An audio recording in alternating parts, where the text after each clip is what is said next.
모든 교양은 남 얘기죠. 안 물어봐도 알려주는 레너드 코헨 이야기. 아날람 37회 방송 2부 시작하겠습니다. 의문의 그녀 시온님, 안녕하세요. 문화평론가 이동규 대표님, 안녕하십니까. 저는 작가 홍대선입니다. 1부에서는 저희가 레너드 코헨이란 사람이 묘하게, 엄하게 뮤지션이 되기까지의 과정을 얘기했어요. 이제 2부에서는 본격적으로 코헨의 뮤지션으로서의 삶과 음악, 그리고 그 음악의 가사를 시 형식으로 번역을 해서 들려드릴 시간인데요. 해당 곡을 유튜브로 찾아서 꼭 뭐 유튜브가 아니더라도 들어가시면서 가사를 음미하시면 보실 겁니다. 근데 이런 분들, 유명하신 분들은 유튜브에 진짜 음악이 많아. 네. 듣기가 좀 좋아요. 그래서 뭐 이렇게 어렵게 구할 필요도 없고. 맞아요. 치면 나오니까요. 자, 저희는 광고 듣고 오겠습니다. 오, 아로니아진, 당신은 누구죠? 뉴 아로니아진이 출시되었으니 먹는 자마다 피로회복과 심찬 하루를 얻으리로다. 정말 먹는 족족 몸에 좋은 건가요? 어찌하여 마음에 의심이 일어나느냐. 먹거라. 그리하여 건강이 너와 함께할지어다. 내가 야근의 음침한 골짜기로 지날지라도 항산화 효과가 나와 함께 하심이라. 아멘. 국내 최고 합리화, 최다 판매, 평산네이처 뉴 아로니아진. 자, 이제 갓 데뷔를 했는데요. 작사 네. 작곡가로 레너드 코헨이 말이죠. 주디 콜린스 덕분이잖아요. 네. 주디 콜린스는 코헨이라는 남자에게 완전히 매료돼요. 어떻게 안 둘이 매료되겠어. 이렇게 사귀는 뭐 이런 거. 꽁냥한. 안 사겨요. 자, 이 남자의 재능을 세상에 알려야겠다는 사명감 비슷한 게 생기거든요. 아유 너무 아빠의 피를 이어가는 그게. 야박하네. 이 수잔을 부를 때부터 공연이며 TV며 자기가 출연하는 데마다 코헨을 데려가서 그 객석에 소개하고 듀엣으로 같이 노래를 부르고 그 다음에 코헨 또 독창도 시키고 막 이런단 말이에요. 몸바쳐 레카차가 되주마. 근데 그러고 보면 여태까지 들은 걸로만 보면 레너드 코헨이 뭐 그렇게 집요하게 찝적대고 이런 남자는 아니었나 봐. 또 그냥 아니면 그냥 아닌 그런 성격이. 그러니까 아까 왜 기타 배우는 것도 그렇고 시 짓는 것도 그러니까 여자를 만나는 것도 그렇고 성격적으로 그냥 모든 전반에 그냥 그 성격이 다 작용한 게 아니었나. 그랬던 것 같아요. 왜냐면 요쯤 되면은 한 번쯤 그렇죠. 이 주디 콜린스가 특별히 이렇게 박색이거나 뭐 그런 거 아니에요. 미녀잖아요. 미녀인데. 네, 백인 미녀예요. 근데 이제 그리고 굉장히 또 핫한 스타고 그 당시에. 코엔도 엄청 잘생겼는데. 그러니까 그러면은 얼굴값 한다 그러잖아. 아니, 뭔가 뉴욕에 이 정도 됐으면 남봉꾼으로. 꼴값 한다고. 그 흔히 말하는 왜 홍 작가님이 이런 대본을 생긴 써왔을 대로 거야. 논다. 홍 작가님이 이렇게 썼겠지. 자, 이분은 작사 작곡가로 먼저 이름을 날리기 전에 남봉꾼으로 이름을 날린다 뭐 이런 식으로. 근데 전혀 그런 얘기가 없어. 되게 사람 좀 수수해 보면은. 그 영상을 보면 말이죠. 음. 당시에 그 기록 영상을 제가 많이 봤는데 주디 콜린스가 코헨을 쳐다볼 때 있잖아요. 네. 이 눈이 동경과 사랑으로 반짝반짝거려요. 근데 이게 사랑이 아니라 흠모의 태도 있죠.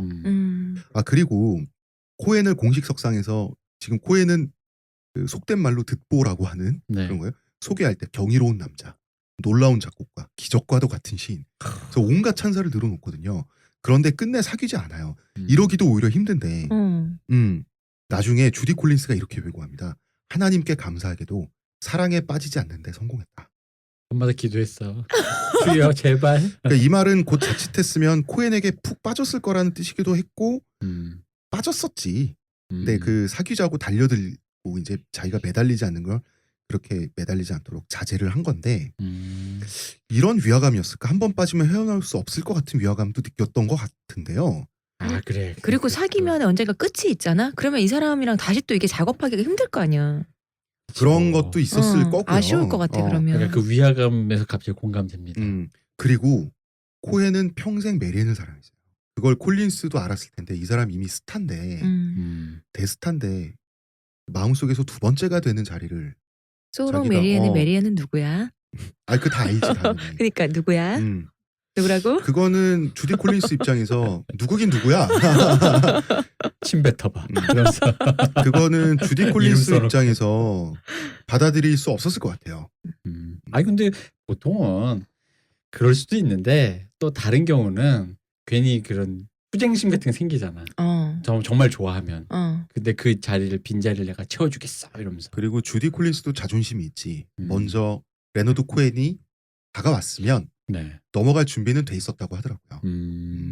레너드 레너드 코헨이 뭔가 이렇게 특별히 막 뭐 이렇게 되게 열심히 열정적으로 찝쩍대고 그런 류의 남자는 아닌 것 같아요. 그랬던 것 같아요. 아니, 주디가 본인한테 그런 사람이 아니었겠죠. 기였으면 했겠지. 그리고 이때는 실연의 상처에서 회복이 안 됐을 때였고 그러다가 1년이 지나서 자 1966년이라고 하는 해가 지나가고요. 1967년에 드디어 첫 앨범을 내게 됩니다. 드디어. 그럼 이제 드디어 앨범 중년의 나이에. 혜성같이 나타나 성공도 하나요? 아 전혀. 시집이랑 똑같았습니다. 어허. 상업적으로는 미지근했다. 그런데 이 컬트 페이버릿이라고 해서 듣는 사람은 미치도록 좋아하는 거 있죠. 또 그런 또 이렇게 그렇죠. 근데 듣는 사람이 적어. 매니악한 음반이 됩니다. 다 앨범 다 사줬는데 100명이고 아까처럼. 미국에서는 차트에 오르지도 못했어요. 영국에서는 차트 상위권에는 오르지 못했지만 1년이 넘도록 차트에서 사라지지도 않아요. 신비한 음반이 됩니다. 그냥 정말 스테디셀러네요. 그러면. 그렇죠. 그리고 그리고 이번에 역대 앨범이 미국 쪽에서는 그냥 반응이 미지근해요. 근데 이제 유럽이나 캐나다도. 그러니까 북미 쪽은 별로고 구대륙 유럽 쪽에서만 이제 좀 더 거기에 더 맞는 정서인가 봐요. 뭐 아니 유럽 사람들이 그런 뭐랄까 이렇게 영미권에 있는 뭔가를 발굴해 주는 게 어떤 그 뭐 이런 팝 특히나 팝씬에서는 오래된 코스라서 아마 뭐 거기에 해당되는 것도 좀 있었을 것 같아요. 그리고 가사 이러면 너무 북미를 무시하는 거긴 하지만 가사의 수준이 유럽과 더 맞았을 수도 있겠다. 꼭 수준이라기보단 그 정조가. 그러니까 뭐 이렇게 직설적이고 좀 다이렉트한 걸 좋아하지 않는, 덜 좋아하는 뭐 이럴 수도 있고. 이때부터 코엔은 유럽에 대해서 쭉 좋은 감정을 가지게 됩니다. 어떻게 안 가져요? 나 좋아한다는데. 유명세라는 게 좀 묘한 거예요. 시인일 때도 대중은 안 알아줘도 다른 시인들은 알아서 모셨잖아요. 네. 그랬던 것처럼 코엔의 곡을 들어본 가수들이 대중이 아니라 전문 가수들이 너도 나도 곡을 받아서 자기식으로 불러요. 이런 과정에 의해서 간접적으로 부상하게 되는 거예요. 아 그리고 이게 연도를 생각해보면 그럴 수도 있어요. 생각해보니 이게 67년 요 당시 음악을 만약 들어보시면은 뭐 이제 이건 좀 극단적인 비유인데 약간 요런 분위기예요. 진짜 막 노래 캔디팝 같은 막 그런 막 달콤한 라디오 막 무슨 캔디 막 이런 류의 그런 류의 슈가, 노래 슈가. 막 그런 노래가 넘쳐나는 판에서 그대와 있으니 좋아. 거기에 이제 히피들 세대의 그 네. 락 음악들이 이제 막 물밀듯이 밀려오던 때였거든요. 더 막 일렉트로닉한 네. 근음과 막 그래서 막 뭐 이제 좀 있으면 69년도에 이제 우드스탁에 막 지미 앤드릭스 나오고 막 네. 산타나 나오고 한단 말이에요. 그러다 보니까 이분의 음악이 가사 자체를 만약에 음악성과 문학성으로 심오하게 들으면은 좋은 음악인 건데 그 시대의 조류에서는 양쪽 다 아닌 거야. 그러니까 완전 포크라고 해서 완전 시대에 막 무슨 뭐 막 그런 건 또 좀 아니고 좀 이게 심오하잖아 사실. 그렇다고 해서 그리고 가사를 곱씹어야 되잖아요. 그러니까 곱씹어야 되니까 그렇다고 해서 대마초 피우면서 뭘 곱씹어. 아니면 시대에 좀 부응하는 그 젊은이들 좋아하는 락에 그런 막 일렉트릭한 그런 음악을 하는 뭐 이 사람도 기교파 뮤지션이 아니니까 그렇죠. 글쟁이니까 그러니까 그러면 양쪽 다 안 맞으니까 아까 그 홍 작가님 말씀하신 데 컬트 페이보릿이 될 수밖에 없는 게 그 어쨌든 곱씹어 보다 보면 이게 굉장히 괜찮은 음악이네라고 하는 그건 되게 진지하게 굉장히, 듣는 리스너들에게 발견되어지는 고급지지. 음악이었겠죠. 소위 이장 같은 귀를 갖고 있는 사람들에게는 좋은. 그런 사람들. 네. 그러면서 또 이 집을 1969년에 내요. 이때 그 최초로 작곡한 메리앤 덕분에 작곡한 Bird on the Wire가 실리고요. 차트 63위에 오릅니다. 네, 차트에 오른 거예요. 하지만 영국에서는 2위에 오르게 되면서 35의 나이로 대중의 호응이 있었죠. 2위인데 상업적 성공이란 것을 처음 맛보게 돼요. 그리고 가수들이 Bird on the Wire를 달라고 난리가 납니다. 저는 이게 신기한데 이미 발표된 앨범인데 막 달라고 그래 리메이크 하겠다고. 그럼 그죠. 이 가수들마다 가사를 조금씩 바꿔요.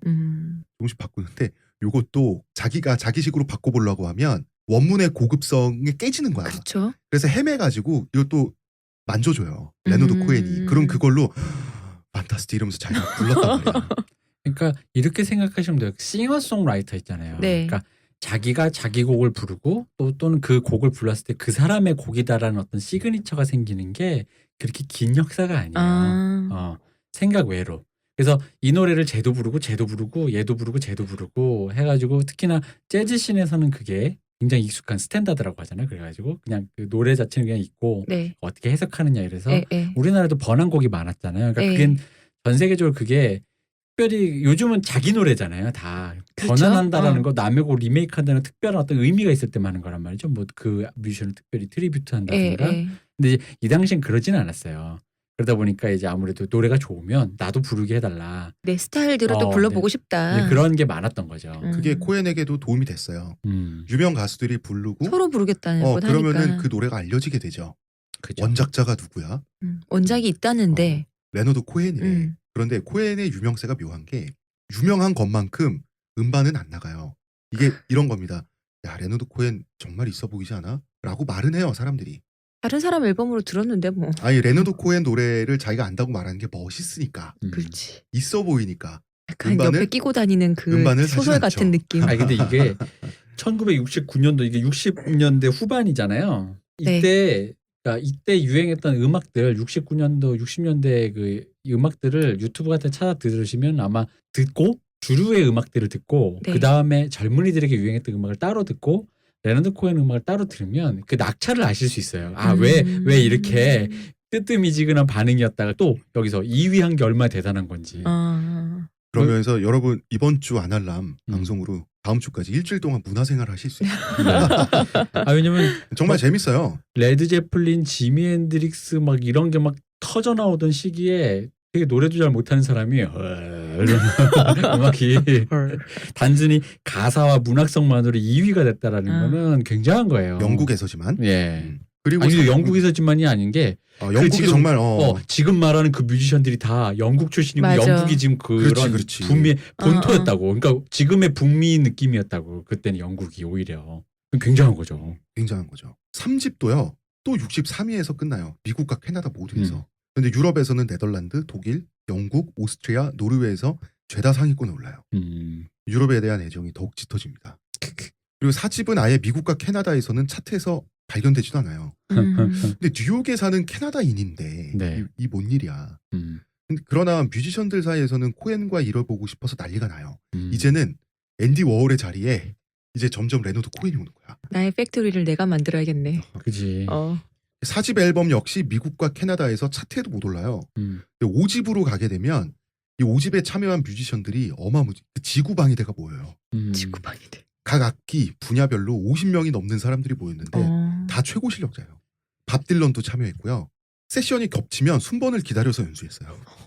이 앨범이 네. 이게 재밌는 게 여기서 뭐 밥 딜런보다 더 중요한 이름이 나와요. 그 프로듀서 중에 필 스펙터라는 사람이 있어요. 필 스펙터. 네, 이 사람이 어떤 사람이냐면 여러분이 이제 요즘에는 옛날에 이제 음악의 이제 그 직업군을 잘 모를 때는 네. 그냥 음악가 뭐 작사 작곡 뭐 그냥 에, 그런 에. 느낌으로만 알 건데 왜 지금은 우리 또 이분 오랜만에 나오시네 박진영님 때문에 JYP처럼 프로듀서의 역할이 있다라는 걸 이제 일반 대중도 안단 말이에요. 네. 일종 영화 감독처럼 네네. 프로듀서라는 사람이 어떤 방향을 제시하고 그 음악의 어떤 형태 전체적으로 만들고. 근데 그런 느낌의 프로듀서가 이런 거 하는 사람이야라는 거를 보여준 사람이 이 사람이 최초예요. 팝 역사에서. 그래서 이분이 어떤 사람이냐면 어마어마한 분이신데요, 어마어마한 진짜. 분이죠. 어느 정도냐면 이분이 참여한 앨범을 제가 말씀드리면 일단 그 유명한 비틀즈의 Let It Be 앨범. 그 아름다운 스트링 편곡과 그 왜냐면 비틀즈가 그 이전까지는 사실 예를 들어 초창기는 롤 오버 베토벤 보고 Shake It Up Baby 이런 거 부를 때는 네. 그냥 아이돌이에요. 좀 솔직히 좀 비틀즈 팬들에겐 비틀즈 팬들 싫어하겠지만 솔직히 말하면 FT 아일랜드 이런 그때 거란 말이야. 당시에는. 네. 근데 우리 이제 더 이상 라이브를 안 하고 스튜디오 밴드가 되어서 뭔가 진짜 작품 마스터피스를 만들겠다고 했을 때 작업했던 게 이제 그 앞에서부터 있었지만 거의 이제 절정의 앨범이 이제 레리비인데 그 앨범에서의 그런 화려한 편곡이라든가 방향성 이런 필 스펙터가 제공한 거고 또 이분이 왜 비마 베이비 이거 작곡하신 분이에요. 그리고 그래서 이분이 여기까지 와가지고 이걸 이제 해준 거야. 그래서 이 앨범이 근데 이게 후일담이 있어요. 레너드 코엔이 이제 아무래도 이 PD한테 맡겼잖아. 네. 그러다 보니까 레너드 코엔이 자기가 듣기에 너무 막 이렇게 약간 좀 이게 너무 화려한 거야, 풍성한 거야. 내 노래 같지 않게. 그래서 왜 두 번째 곡인가 아이오다인인가 뭐 이런 노래가 있는데 그거 보면은 엄청 막 브라스가 요란하게 편곡돼 있어요. 되게 사이키델릭하게. 50명이 모여가지고 막 뭐 했겠어. 오른쪽 귀에선 뿜빠뿜빠 이러고 왼쪽 귀에선 또 따르게 연주하고 이런 스테레오로 막 네. 하면서 믹스되는데 실제로 레너드 코엔이 이거를 처음 자기가 생각한 것보다 좀 더 과하게 믹스돼서 자기가 처음 들었을 때 이게 좀 그로테스크하다라는 표현을 했다는 거야. 그러니까 너무 음악이 음악적이 돼버린 거야. 왜냐면 이 이분이 사람은 사실 기본적으로 시인이고 그지 예. 음악이 그걸 받쳐주는 거잖아요. 아. 근데 이거 자기가 하나의 읊는 시에 음. 음악을 배경으로 까는 그치, 거죠. 그치. 이 사람은 엄밀하게 말하면. 근데 그걸 너무 음악적으로 만들어버린 거야. 그래서 이제 이렇게 해보니까 당황한 거지. 그래서 필 스펙터 이분은 이제 뭐 나중에도 더 수많은 명반들을 만들어냈는데 물론 지금은 감옥에 계십니다. 살인범으로. 아, 저는 네. 네. 아 이분이 그 2000년대 어떤 뭐 여배우인가 모델이 그분이 자기 집에서 권총에 맞아 죽은 사건이 있었는데 거기에 살인 사건에 연루돼서 감옥에 계시는데 곧 80살이 되시기 때문에 아마 가석방이 되지 않을까 뭐 이런 얘기는 흘러나오고 있습니다. 어허. 시대의 최고의 프로듀서께서 뭐 영화 같은 얘기죠. 그러게요. 네, 뭐 그런 일이 있었습니다. 머그샷 보면 굉장히 저기 나이든 누구지? 누구처럼 보이는데 어쨌든 재밌습니다. 필 스펙터 한 번만 찾아보시면 이분의 그 삶과 음악의 궤적이 여러분이 아는 거의 모든 유명한 팝 뮤지션의 이분의 앨범이 진짜 다 이 사람이 만진 프로듀싱을 네. 하셨어요. 명반 제조기. 네, 명반 제조기죠. 어. 최초의 작가적 프로듀서. 이렇게 생각하시면 돼요. 그분이 여기 와서 만진 거야. 그런데 있잖아요. 이때부터 노골적으로 레너드 코엔은 좀 못된 버릇이라고 해야 될까요? 드디어 이 좀, 사람이 좀 나쁜 게 나오나요? 예, 나쁜 게 못된 버릇이 나오는데 대충하기 시작합니다. 아니 근데 이 사람 솔직히 아까 가사만 젊어서도 열심히 그랬잖아. 쓰고 아니 근데 젊어서는 음. 최소한 그래도 부르는 게 노래였는데 음. 이때부터는 중얼거려도 코러스가 알아서 해줘. 음. 그 밴드들이 알아서 맞춰줘. 음. 프로듀서가 알아서 프로듀스 해줘. 하니까 고음도 안 부르고. 고음도 안 부르고 고음은 그냥 코러스에 맞춰 저는 버리는 사실 그건 안 고음이 되는 거 아닐까? 올라가시긴 하나. 가시긴 하셨나. 그런 생각이 올라가려고 들어요. 젊을 땐 노력은 했습니다. 아. 예, 이제는 그럴 필요성도 못 느끼고 음. 공연 때 막 하기 시작합니다. 아 맞아 잠깐 그 아까 5집 필 스펙터가 참여했던 그 네. 앨범의 제목이 그거예요. Death of Ladies Man. 그러니까 뭐 5집이라고 해보면 또 모를 수 있으니까. 네. 그 노래도 명곡입니다. 그러니까 이만큼 예술가들 사이에서는 주목을 받는 예술가였는데 6집으로 가면 아예 오스트리아와 독일에서만 차트에 그것도 아주 잠깐만 오르고 다시 광탈했어요. 이제는 뭐 이렇게 차트에 연연할 또 때는 아니죠. 레너드 코엔 그렇죠. 입장에서. 그러다 드디어 1984년 발매된 7집에서 우리가 알고 있는 유명한 곡들이 다시 등장을 합니다. 자, 이 사람은 나이롱 유대교 신자였지만 유대교에 대한 관심이랄까 종교적 색채는 굉장히 깊은 사람이었어요. 아니 어릴 때부터 이렇게 몸에 밴 거니까. 그러니까 그 신앙과 별개로 종교라는 게 유대인들에게는 하나의 그 지역 커뮤니티, 전통 커뮤니티의 그러니까 사회 체제잖아요. 녹아 들어간 삶이니까요. 캐나다 유태인 사회는 제가 자꾸 유태인이라 그런다 이렇게 말해도 되지만 더 표준 말로는 유대인이죠. 캐나다 유대인 사회는 매우 보수적입니다. 최근에는 IS랑 싸운다고 캐나다 처자 한 분이 시리아로 총 들고 갔는데 굉장히 보수적인 동네예요. 이런 동네 분위기 속에서 깊은 종교적 성찰을 하면서 나온 부르의 명곡이 1984년에 발표된 할렐루야. 그리고 Dance Me to the End of Love라는 명곡이 또 네. 발표가 됐는데요. 이 앨범에서. 자, 할렐루야라는 노래는 우리가 보통은 제프 버클리의 노래로 알고 있죠. 이게 원래 그러니까 그 왜 80년대 후반에 저기 그 레너드 코엔에게 트리뷰트 된 앨범이 있었어요. 그러니까 가수들이 모여. 근데 이제 레너드 코엔 아까도 말했지만 가수들의 가수고 네. 시인들의 시인이다 보니까 특히나 우리나라에는 영미문화권에서 이렇게 영어권이 아니니까 레너드 코엔이 이렇게 아임요맨으로 이상한 웃긴 사람으로 그쵸. 이제 좀 알고 느끼한 있지. 목소리에. 느끼한 목소리 그러다 보니까 잘 모르고 심지어 그 트리뷰트 앨범에 참가한 가수도 우리 기준에서는 R.E.M이나 존 킬 정도 아니면 잘 몰라요. 그쪽 권의 가수인데 어쨌든 I'm Your Man이 이분의 대표곡이잖아요. 그래서 그 트리뷰트 앨범 제목이 I'm Your Fan입니다. 멋있죠. 죽인다. 근데 거기서 존 케일이 아마 할렐루야를 리메이크하면서 그러니까 재발견됐어요.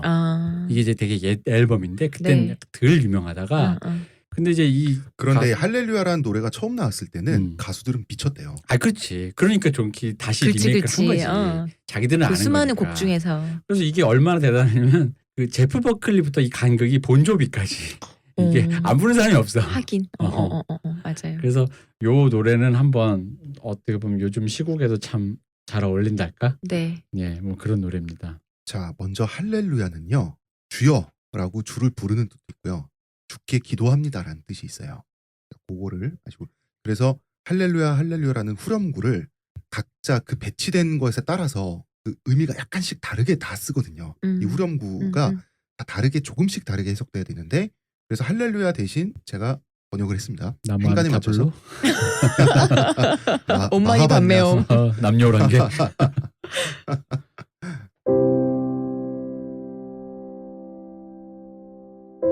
할렐루야. 비밀의 화음이 있었다 들었지. 다윗이 연주한 노래에 하나님은 퍽 기쁘셨다지. 물론 음악은 그리 중요하지 않지. 그렇지? 아무튼 화음의 비밀은 이래. 넷째 화음에서 다섯째 화음으로 건너갈 때 이렇게 단음을 내리고 장음은 울리는 거야. 자, 좌절한 왕이 지은 노래야. 할렐루야. 주여 비나이다. 주여 구하나이다. 너의 믿음은 참으로 깊었도다. 그러나 너 감히 믿음의 증거를 요구했더냐. 너는 그녀가 지붕 위에서 목욕하는 모습을 보고 달빛이 내린 그녀의 육체에 마음을 빼앗겨 버렸도다. 그녀의 부엌에서 헤어나오지 못했도다. 그녀가 너의 옥좌를 부수고 너의 머리칼을 잘랐도다. 나에게 바치는 헌사를 그녀에게 뱉었도다. 주여 비옵니다. 주여 구하옵니다. 제가 함부로 주의 이름을 불렀다고 하시나이까? 저는 그 이름이 무엇인지도 모르나이다. 하지만 제가 정말 실수를 했다 한들 주님께 무슨 의미가 있사옵니까? 모든 말에는 진심의 빛이 번쩍이지 않나이까? 어떻게 들으셨든 주님께 할렐루야라고 바쳐 올렸거늘 제가 주님을 신성하게 불렀든 잘못 불렀든 무슨 상관이 있겠나이까? 주여 바라옵니다. 주여 간청하옵니다. 최선을 다했지만 충분치는 않았나 봅니다. 사실 주님이 잘 느껴지지 않았어요. 그래서 주께 닿아보려 노력은 했사옵니다. 주님께 진실만을 고했나이다. 감히 속이려는 마음은 추호도 없었나이다. 상황이 다 잘못됐지만 그래도 제 노래의 주인이신 주님 앞에 서 외치옵니다. 할렐루야. 새 치어로 오직 주님만을 찬양하겠나이다. 주여 비옵니다. 바라옵니다. 간청하옵니다. 주여 주여. 이 가사를 듣다 보면 밥 딜런이 되게 심플하게 페브를 찌르는 느낌이라면 이분이 되게 이렇게 뭐랄까 스며들어요. 이렇게 좀. 뭔가 이렇게 좀 더 서술하면서 분위기를 이렇게 싹 이렇게 만드는 무드를 만드는 느낌이 좀 있달까요? 전체적으로 싹 싸서 나를 이렇게 싹 넣는 근데 느낌이랄까요? 문장 쓰는 필력이라고 할까요? 네. 문장력은 동급이다. 자, 먼저 이 모티브 얘기부터 해야죠. 모티브는 명백하게 구약이죠. 우리 또 마침 다윗 했는데 그러니까 다윗 했어. 했잖아. 딱 우리 뭔 얘기인지 다윗과- 알겠어. 다윗과 밧세바 얘기잖아요. 네. 예, 요거는 저번에 지난 성풍속사 음. 다윗의 성생활 편을 참고해 주시고요. 삼손도 등장해 주시죠. 네, 머리카락을 자르는 얘기에서 머리칼은 하나님의 벌을 받아 권능을 상실하는 그런 거죠. 왜 삼손이 하나님에게 충성하지 않고 이민족 여인 데릴라. 데릴라에게 빠지잖아요. 네. 그 자체가 하나님의 입장에선 약간 배신이죠. 음. 그 벌로 데릴라에게 속아서 머리를 잘리우고 머리카락을 잘리고 그렇죠. 머리. 그래. 하나님이 주신 권능을 잃고 노예의 신세가 되죠. 음. 그런 삼손의 이야기. 사람이 한 번 타락했어요. 한 번 실수했어요. 그리고 다시는 돌이킬 수 없게 됐어요. 이제는 봐달라고 다시 선량해지겠다고 간청하지만 지금 이게 다윗과 하나님의 대화로 이루어져 있잖아요. 하나님은 받아주지 않죠. 가장 페부를 찌르는 결정적인 문장이 From your lips she drew the hallelujah. 자, 그녀가 너의 입술로부터 할렐루야를 이끌어냈다. 이게 무슨 뜻이냐면 할렐루야는 하나님, 주님, 그리고 주께 기도합니다, 간구합니다, 찬미합니다. 이 모든 복합적인 하나님에 대한 사랑 그 자체예요. 하나님에 대한 사랑은 도덕성이죠. 착하게 사는 거죠, 인간이. 그런데 그 찬사를 밧세바의 벗은 몸을 보고 뱉은 거예요. 오 마이 갓. 오 마이 갓. 지저스. 그런데 불경하고. 그렇죠. 그래서 밧세바의 몸이 얼마나 매력적이었는지를 밧세바가 주어잖아요. 그러니까 어쩔 수 없을 정도의 그런 매력, 그거를 또 어필하면서 들어오는 현금을 자기 계좌에서 인출하는 것도 들어오라고 해요. 그 과거형이 들어온 거고. 야, 100만 원 인출해서 쓰면 100만 원 없죠. 할렐루야를 인출당한 거예요. 나에게 올 할렐루야. 내가 할렐루야라고 말을 하면서 밧세바에게 하나님을 하다니. 배신한 거지만 진정한 할렐루야는 내 속에서 텅 비게 된 거예요. 이 문장이 대단해요. 이거 한 문장으로 그 문학이 뭡니까? 예술이 뭐예요? 짧게 설명함으로써 다 얘기하는 거잖아요. 수준을 보여주고 있죠. 그러니까 모든 인간의 타락과 타락한 후의 상실감을 다루고 있죠. 저 같은 경우는 군대 생각났어요. 왜요? 군대에서 항상 2등병 때 1병 때 모두 이런 생각을 합니다. 눈 지울 때 눈앞에서 눈을 바라보면서 내가 지금 당하는 거 내가 고참되면 절대 안 한다. 그걸 지키고 있다가 제가 병장 때 한따까리를 했어요. 너무 이제 화가 나가지고. 그러고 나서 누워서 자는데 그날 밤에 잠이 안 오는 거예요. 그러니까 내가 잘못했다 죄책감 이런 거죠. 그 죄책감이 내가 잘못했다 미안하네 정도가 아니라 내가 지켜온 걸 상실한 느낌이죠. 그게 굉장히 사실은 두렵고 성특한 방식으로 엄습하더라고요. 할렐루야 이 노래 가사를 번역하면서 내내 그 생각 났습니다. 이게 또 사회적인 걸로도 또 얼마든지 해석이 되죠. 저 이게 보면은 사실 여기서 나오는 어떤 다윗이나 삼손의 실수라는 게 사실 되게 인간적인 실수도 아니잖아. 그냥 인간이 그렇죠. 그냥 흔히 하는. 근데 그걸 사실 다 비유지 그치. 무엇보다. 근데 재밌는 건 이런 거죠. 그러니까 그 인간은 누구나 하는 건데 그게 또 누군가에게는 불경하거나 실수이거나 잘못일 수 있다라는 어떤 비유일 수 있잖아요. 자기는 그냥 좋아서 했는데 그게 딴 사람 보기에는 뭐 마누라만 끼고 사는 놈이 엄마가 시어머니가 보기에 열받을 수 있고 뭐 이런 거잖아요. 저 여우 같은 년이. 근데 이제 그런 것이 어떤 것 앞에서 자기의 미필적 고의가 공범이 된 것 같은 나의 그것이 의도치 않게 죄가 돼버린 것 같은. 근데 결국 그것이 죄가 돼버린 것 앞에서 내가 이게 폐허가 돼버리는 거잖아. 사실 그런 류의 죄가 소소하게 쌓여서.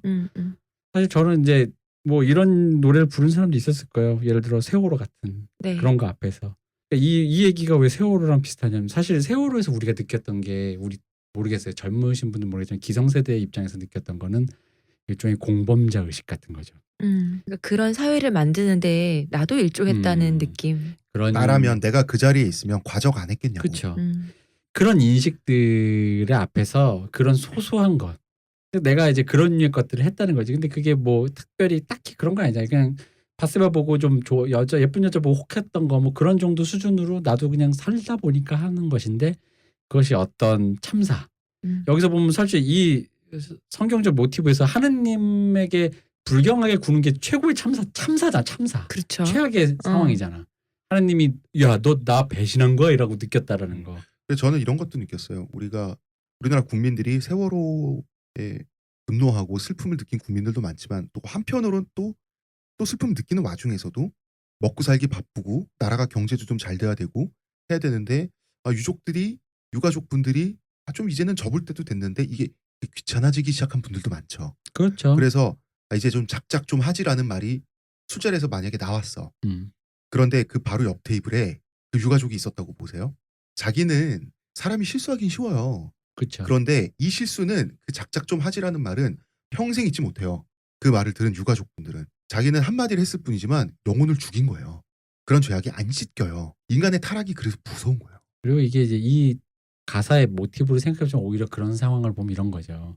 그 말을 뱉으신 분도 막상 옆에 유가족이 있었다고 한다면 정말 이게 뭐 내가 어때서 이러진 않았을 거라는 거지. 그치. 숙연해졌을 거지. 바로 그런 정서라는 거죠. 내가 나도 모르게 그런 근데 사실 엄밀히 보면 그게 말 한마디일 수 있는데 그런 소소한 것일 수 있는 그런 말 한마디가 누구의 영혼에 상처를 내고 누구의 어떤 공범자가 되는 그런 류의 정서. 그러니까 우리 모두의 그 죄와 타락과 참상 앞에서의 그런 뭐랄까 소회 같은 거를 그리는 거죠. 그리고 또 이 코헨이 유대인이다 보니까 유대교 그 보수적인 유대교 문화권 안에 있는 유대인이다 보니까 인간의 모든 비극을 좀 숙명적으로 보는 게 여기 또 나오죠. 성경에 이런 말 나오잖아요. 인간은 질그릇 같은 존재라고. 질그릇이 떨어져서 깨지면 영원히 깨지죠. 다시 못 붙여요. 옛날에 본드가 있는 것도 아니고. 사람이 타락하긴 쉽지만 한번 타락하고 나면 내가 그 죄를 졌다는 사실은 영원히 남아요. 과거는 돌이킬 수가 없어요. 그런 것들. 이전으로 돌아갈 수 없다. 그래서 굉장히 묵직한 노래고 또 아름다운 노래입니다. 근데 이게 레너드 코헨도 딱히 노래를 잘 부르는 사람도 아닌데 네. 제프 부클리도 냉정히 얘기하면 노래를 그렇게 잘 부르는 사람이 아니에요. 노래를 잘 못 부르는 사람들이 좋아하는 노래인가요? 근데 그러니까 왠지 그럴듯하게 불러. 아, 노래를 그렇게 잘 부르는 사람이 아니고 이게 맛깔나게 부르는 게 또 다르잖아요. 왜 그러냐면 본조비가 이걸 부른 버전이 있어요. 네. 근데 본조비는 워낙 팝스타니까 사운드도 엄청 기름지고 어. 노래도 정말 잘 불러. 근데 왠지 느낌이 너무 웰메이드한 거야. 이 노래가 이건 그렇게 부르면 안 되는데. 좀 너무 마치 그 님을 위한 행진곡을 머라이어 캐리가 부른 그런 기분인 거야. 조수미 씨가. 그래서 표현 적확하다. 그래서 이게 본조비가 부른 게 제일 잘 불렀어, 솔직히. 그 잘은 어떤 불렀지만 기술적으로는 사운드도 좋아. 근데 이게 이런 느낌이 아닌가. 뭔가 제프 버클리의 그 느낌이 좋았던 거는 이게 뭔가 이게 완성되지 않은 그 어떤 것이 있었는데. 그렇죠. 그랬어요. 이 노래는 잘 부르는 게 레너드 필요한 게 코엔은 아닌 가창력을 거니까. 과시하면서 노래를 부르는 게 아니라 목소리 연기를 해요. 성우처럼. 네. 그러니까 이 정조가 자기가 쓴 시잖아. 음. 그러니까 정조가 정확하게 전달돼요. 그래서 참 그랬습니다. 전 본조비를 좋아했는데 본조비의 이 노래를 듣고 본조비 이 노래 부르네라고 했는데 듣는데 저는 원래 느끼한 노래를 진짜 좋아하거든요. 근데도 이건 뭔가 너무 기름져. 좀 배고플 자. 때 불러야 되는데. 이제 그러니까 이재용이 부르는 님을 위한 행진곡 정도라고 볼 수 있을 것 같아요. 님을 위한 행진곡이 네, SM에 네. 아이돌들이 한 30명 모여서 부른다고 하면 좀 이상하겠죠. 그런 아니야, 느낌? 그거보다는 오히려 이재용이 맥락상으로 부르는 이재용 거. 회장님이 그 앞에서 어. 저 진실한 사람입니다. 팔뚝질을 하면서. 그런 느낌이 좀 아니었나. 약간 그랬습니다. 왠지 안 맞았다. 자, 이제 Dance Me to the End of Love라는 노래를 번역한 것을 네. 읊어드릴 차례인데요. 자, 원래 코엔은 우수에 젖은 눈을 자랑하던 비청년이었어요. 목소리도 감수성이 있었고 표정도 감수성이 있고 우수의 저주는 어떻게 하는 거예요? 외출하기 전에 눈 한번 찌르고 하는 거예요? 그냥 그런 눈으로 타고나면 타고 됩니다. 나야 돼. 멍텅한 눈을 가진 저로서는 달라요. 타고나야 돼. 타고나야 된다. 어. 이런 서정적인 청년이었는데 지금 이 시점에서 51살의 중년이 된 그는 외모는 미중년으로 진화했고요. 이 노래 발표 당시. 예. 좀 느끼한 미중년이 되어 있었는데 이제 첫째는 뽕기를 마음대로 쓰기 시작하고요. 둘째는 이제부터 이제 아재 보이스가 나오기 시작합니다. 버터 처리가 잔뜩 된 좋아. 너무 아주 내 기름진 스타일이야. 그래서 지금까지 노래 쭉 들으셨다가 솔롱 메리앤 이런 노래 들으셨다가 이 대목에서 이 노래 재생하시잖아요. 청취자 여러분들 빵 터집니다. 자, Dance Me to the End of Love. 사랑이 끝날 때까지 춤을 추어주오. 제목 멋있습니다.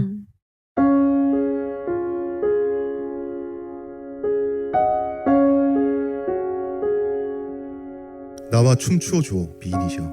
불타는 바이올린 선율에 맞춰 정신이 수습될 때까지 이 혼란을 뚫고 지나갈 수 있게.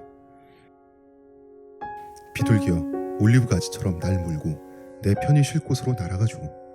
사랑이 끝날 때까지 춤을 추어 주오. 사랑이 끝나는 곳까지 나를 데려가 주오. 증인들이 떠나고 나면 나 혼자 그대의 미모를 감상하게 해주오. 바빌론의 이교도들처럼 흔들어 주시오. 내가 느낄 수 있게. 한계가 무엇인지 알 수 있도록 내가 천천히 그리고 끝까지 보여주오. 사랑이 끝날 때까지 나와 춤을 추어주오. 사랑이 끝나는 곳까지 나를 데려가 주시오. 춤추다 지금 그냥 바로 결혼해버립시다. 추고 또 춥시다. 아주 부드럽게 그리고 오래 나를 휘둘러 주오. 우리 두 사람은 우리 사랑의 노예요 우리 사랑의 주인인지라. 춤으로 나를 사랑 끝까지 저 끝까지 끌고 가주오. 애들이 뱃속에서 무럭무럭 자랄 때까지 춤을 추어주오. 우리가 스치는 커튼이 키스로 달아해질 때까지 춤을 추어주오. 마지막 남은 한 가닥 시로라기마저 찢어지도록 보금자리에 천막을 젖혀주오. 우리 사랑 끝장날 때까지 가보는 거요. 불타는 바이올린 선율에 맞춰 나 그대 아름다움에 다가갈 수 있게 춤을 추어주오. 이 혼란의 광기를 뚫고 온전히 정신을 수습하는 길을 춤으로 이끌어주오. 그대 맨손으로 나를 만져주고 싫다면 장갑을 낀 채로라도 만져주고 사랑이 끝날 때까지 끝장날 때까지 우리 사랑의 종착역까지 갈 때까지 가주고 춤을 추어주고.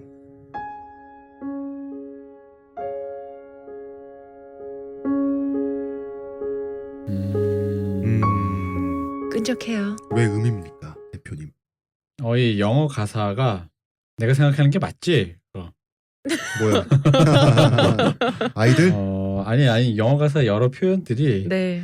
나 또 영어를 잘 모르다 보니까 왠지 저는 이상하게 얘기에, 생각되네요. 글로브도 그렇고 여기서 춤은 섹스죠. 음. 특히 아기 얘기는 이게 그거잖아요. 이거밖에 표현이 안 되는데 어떡하지 이거? 이거 아기가 아니라 아이들이거든요. 네. 폭풍 섹스 삐처리해 주세요. 아니 뭐 꼭 그렇게 표현해. 그냥 능력 될 때까지 나와 봅시다. 그렇죠. 이런 거지. 그런 건데 어. 이 얘기가 되게 성적이에요. 원나잇을 맡고 있잖아요. 이게 그래서 어쩔 수가 없어요. 되게 성적이에요. 하고 섹스를 몇 년이고 10년이고 계속 합시다라는 느낌이에요. 좋다. 이렇게 느끼한데 문학적이에요. 제목이 비아그라라. 88정이요? 밥 딜런도 그렇고 이 사람도 문법 파괴자 저의 한국어도 파괴되고 있습니다. 88 필스. 문법 파괴자라고 했잖아요. 블루필. 블루필은 뭐야? 스왈로우 더 블루필. 그러니까 문법을 일부러 틀었는데 귀에 쏙 안착하게 가만히 있어. 아니 너무 간만에 재밌게 나왔네. 이 사람이 노래 한 곡도 듣더니 말이야. 그 문법을 틀었고 어색한 표현이라기보다는 지금까지 자연스럽게 쓰여온 표현에서 이탈됐는데 귀에 쏙 안착하게 가사를 짓는다는 게 보통 일이 아니거든요. 한 구절에 여러 가지 뜻이 있어서 복합적인 상황을 다 설명해 준다는 것 자체가 그런 건데 제목부터가 Dance Me to the End of Love잖아요. 댄스 믿음이가 아니잖아요. 이 문장 이상해요.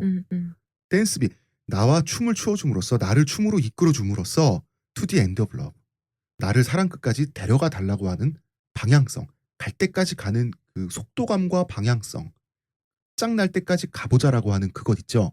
그걸 문장에서 보여주고 있어요. 그래서 Dance Me to Your Beauty라는 구문도 좀 반복되고 있는데 Dance Me to Your Beauty는 여러 가지로 또 해석이 돼요. 뭐냐면 자 나와 춤을 춰서 당신 아름다움을 향해 나와 춤을 추어주세요. 이거는 당신이 미녀란 뜻도 되고요. 당신의 아름다움을 더 잘 똑바로 알 수 있게 춤을 추어주세요. 게다가 춤은 여기서 그 섹스를 암시하죠. 그 노래 내내. 그리고 Dance me to your beauty. 나와 사랑을 함으로써 당신은 더 아름다워진다. 여자 사랑하면 내가 아름답게 만들어줄게. 네가 뭐라고?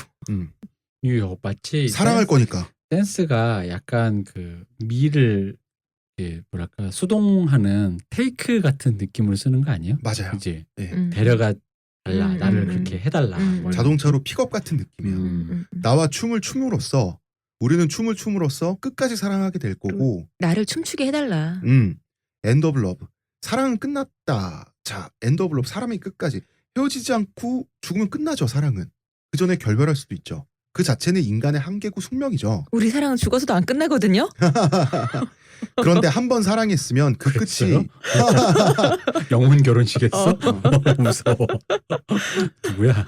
한 번 사랑했으면 그 끝이 어떻게 되든 끝까지 가서 확인해 보자는 거지. 그리고 이런 표현도 나와요. Lift me like an olive branch and be my homeward dove가 되는데 그 평화의 비둘기가 올리브나무 가지를 물고 있죠. 그것처럼 나를 물고 평화의 비둘기가 날아가고 있는 안식처로 나를 데려가 주오라고 하는 그런 이미지들, 이런 생생한 이미지를 또 제시해주고 있어요. 참 이렇게 느끼한 노래인데도 문학적이에요. 그리고 이런 노래가 나라마다 한 곡씩은 있는 사나이 노래죠. 다 해줄게. 그댈 위해서라면 뭐든지 할 수 있어. 우리나라에는 안치환의 내가 만일이라는 노래가 있고요. 노래가 원체 끈적하다 보니까 이게 중간에 이거 있잖아요. Touch me with your naked hand or touch me with your glove 있잖아요. 이 가사가 맨몸으로 하던가 콘돔을 끼고 하던가 약간 이런 느낌으로도 와요. 그런 거야? 글러브는 저는 이렇게 해석했어요. 글러브는 이제 핸드라고 하는 건 육체죠. 글러브는 옷을 입고라도 언제든지 하고 싶으면 합시다라는 뜻도 있어요. 여기선 옷을 입고라도 심지어 공공장소에서라도 그러니까 미친 듯이 사랑하고 섹스하고 갈 때까지 가보자. 당신이 좋아 죽겠다는 얘기지. 이런 가사를 이 느끼한 보이스로 걸작입니다. 이 노래. 여러 가지 의미로. 좋아요.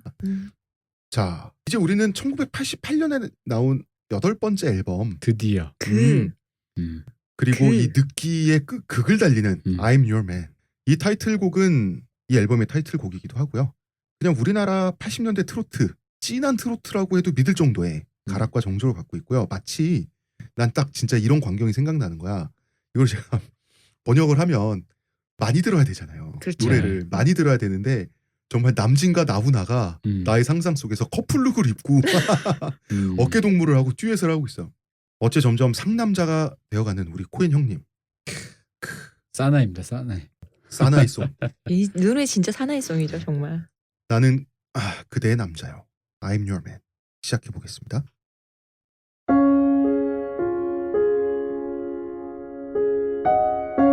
그대 연인을 원한다면 해달라는 건 내가 다 해드리지. 다른 식의 사랑을 원한다면 가면을 써드릴 수도 있지. 원하는 게 파트너라면 내 손을 잡아보고. 열불이 나서 날 두들겨 패고 싶다면 자, 나 여기 있어. 때리시오. 나는 그대 남자요. 싸움꾼을 원한다면 싸움터 진창에 걸어 들어가겠소. 의사 선생을 원한다면 그대 몸 구석구석을 다 진찰해 줄 테야. 기사가 필요하시다고? 야, 타. 아니 그냥 잠시 차를 얻어 타고 싶은 거라면 그래도 되는 거 당신도 알잖아. 난 당신 거요. 달이 겁나게 밝은데 사슬에 단단히 매여있는 신생. 나라는 짐승은 잠들 생각이 없어. 그대에게 모두 드리려 지금껏 달려온 인생. 뭐 던진 약속들을 다 지킬 수는 없겠다마는. 남자는 한 번 떠나간 여자는 되찾지 못해. 무릎을 꿇고 빌어도 안 되지. 그러니 나는 그대 앞까지 기어가겠소. 그대 발 아래 납작 엎드리고 흥분한 개처럼 그대 미모 앞에 왈왈 짖겠소. 그러고 나서 그대 가슴을 핥히겠지. 그대 침대볼을 찢어 놓을 테야. 허락은 받고 그럴 거야. 난 당신 거라니까. 그대가 달리는 차 안에서 잠이 온다면 내 대신 운전대를 잡아드리지. 또 어느 길거리에서 그대만 아는 일을 버리고 싶다면 기꺼이 사라져드리지. 아이의 아빠가 필요하시다고? 아니면 그저 모래 위를 잠시 걷고 싶으시다고? 언제 어느 때고 나는 당신 거요.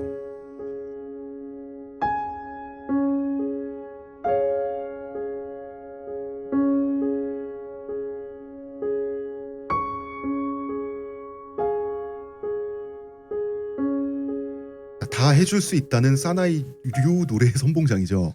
우리나라엔 안치환의 내가 만일이 있습니다. 그러나 또 중의적이에요. 그리고 굉장히 일부러 느끼하죠. 여기 지금 어둠이 있는데 여자가 마음을 열어서 기회를 주면 그때부터 또 실수할 수도 있대. 자기는 실수할 거래.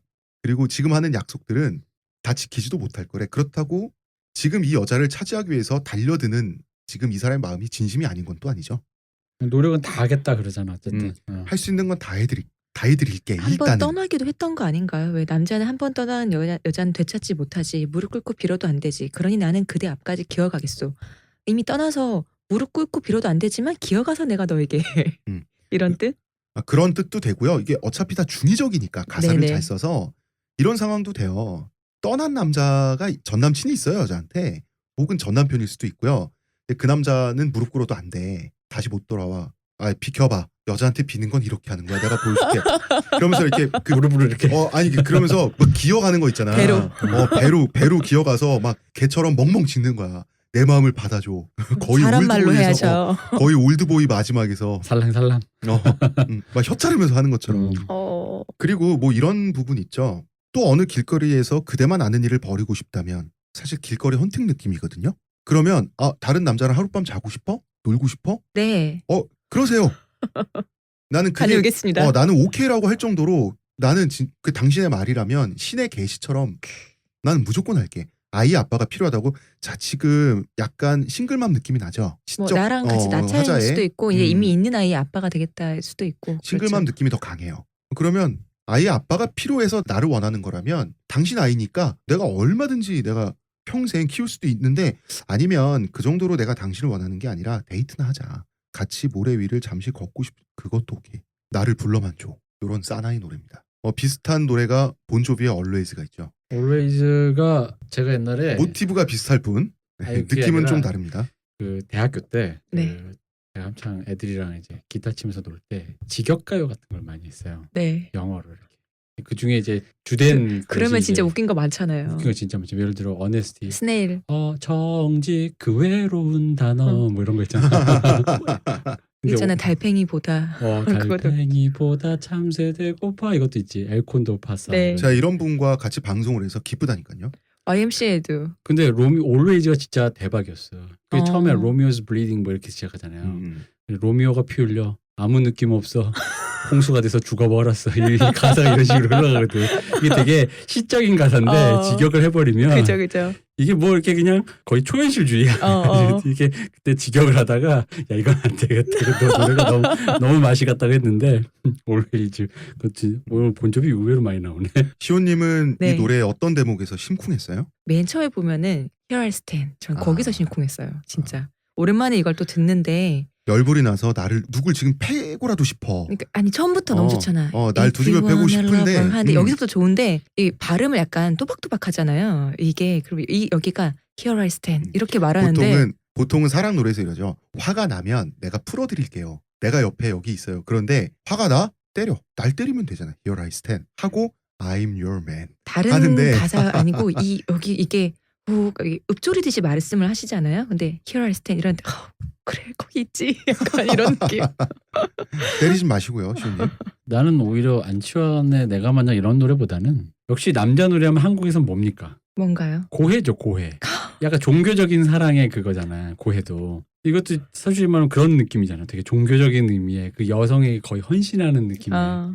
보면서 역시 사나의 노래는 동서고금이 감성이 같다. 그 거의 종교적이다.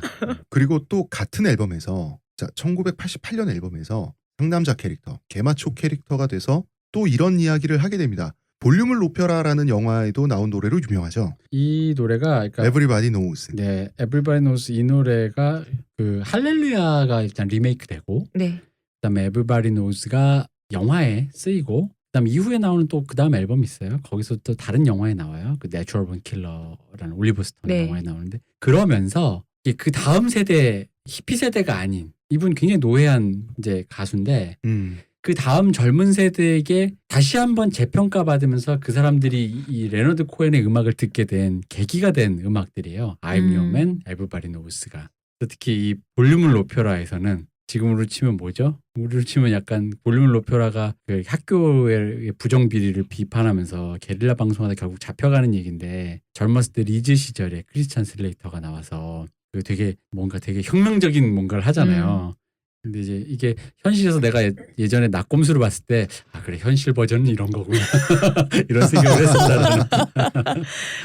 현실 약간, 버전은 다 이렇게 네, 외모도 좀 네. 그랬었다 그런 생각을 했었습니다. 자, 미리 말씀드리겠지만 이거는 번역하기가 굉장히 힘들었어요. 그러다가 어떤 선택을 했냐면 어조 자체가 굉장히 공격적이고 냉소적이에요. 그렇다면 그 정조를 따라서 한번 마음껏 의역해보자. 그래서 의역이 가장 많이 들어간 시입니다. 시죠? 가사이자 시죠. 네. 네.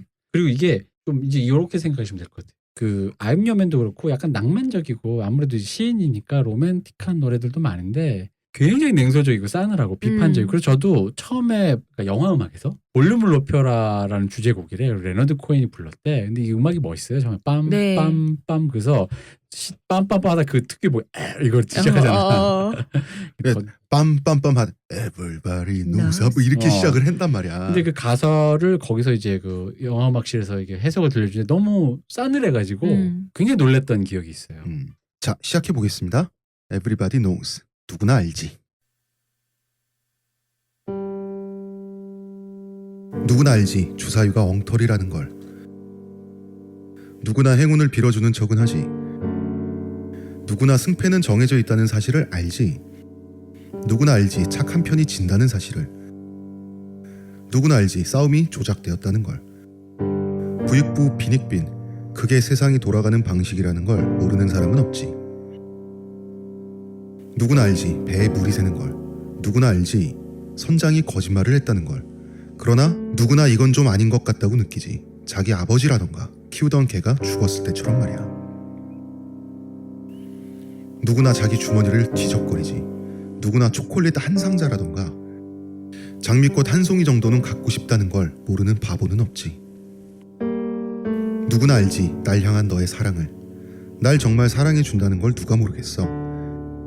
네가 지조를 잘 지킨 것도 알아. 근데 있잖아. 야, 하루 이틀 밤 정도는 함부로 몸을 굴려봐. 누구나 안다고. 네가 사리 분별은 할 줄 안다는 걸. 그치만 네가 옷을 벗은 채 만나야 할 사람이 너무 많았다는 걸 모르는 사람은 없지. 모르는 사람이 있겠어? 왜 이래? 모르는 사람이 있겠나? 누구나 알지. 그게 세상이 돌아가는 방식이라는 거. 누구나 알고 있다니까. 누구나 알지. 지금 이 순간이 아니면 안 된다는 걸. 내가 할지 네가 저지를지 정해야 한다는 걸. 누구나 알아. 영원히 살 것 같은 그 기분. 코카인을 코로 시원하게 빨아들일 때 말이야. 누구나 알지. 세상 물정이 썩었다는 걸. 올드 블랙 존은 여전히 목화를 따고 있지. 덕분에 네가 선물에 리본을 포장할 여유를 누린다는 걸 모르는 사람이 있겠냐고. 누구나 알아. 전염병이 온다는 걸. 그것도 아주 빠른 속도로 다가오는 중이라는 걸. 누구나 알지. 저 벌거벗은 남녀가 잠깐 빛나는 과거의 유물일 뿐이라는 걸. 아름다운 풍경은 이미 유통기한이 지났네. 네 침대에서 일어나는 일을 줄자로 똑바로 재서 애누리 없이 세상에 공개하면 누구나 너의 사랑과 열정을 몇 점짜리 섹스로 평가하는 그런 세상이 지금 세상이라는 걸 모르는 바보 천치는 없지. 누구나 알지. 네가 공경에 처했다는 걸. 예수가 십자가에 매달려 피 흘린 언덕에서 말리부의 해변까지 오면서 네가 나름대로 고군분투했다는 건 알아. 신실한 마음이 바람에 흩날리기 전에 마지막으로 눈길을 한번 줘봐. 그 신앙에, 심장에, 염통에 네가 뒤지기 전까지. 모르는 사람이 없지. 누구나 알지. 그게 세상이 돌아가는 방식. 누구나 알고 있다니까. 누가 모르겠냐고.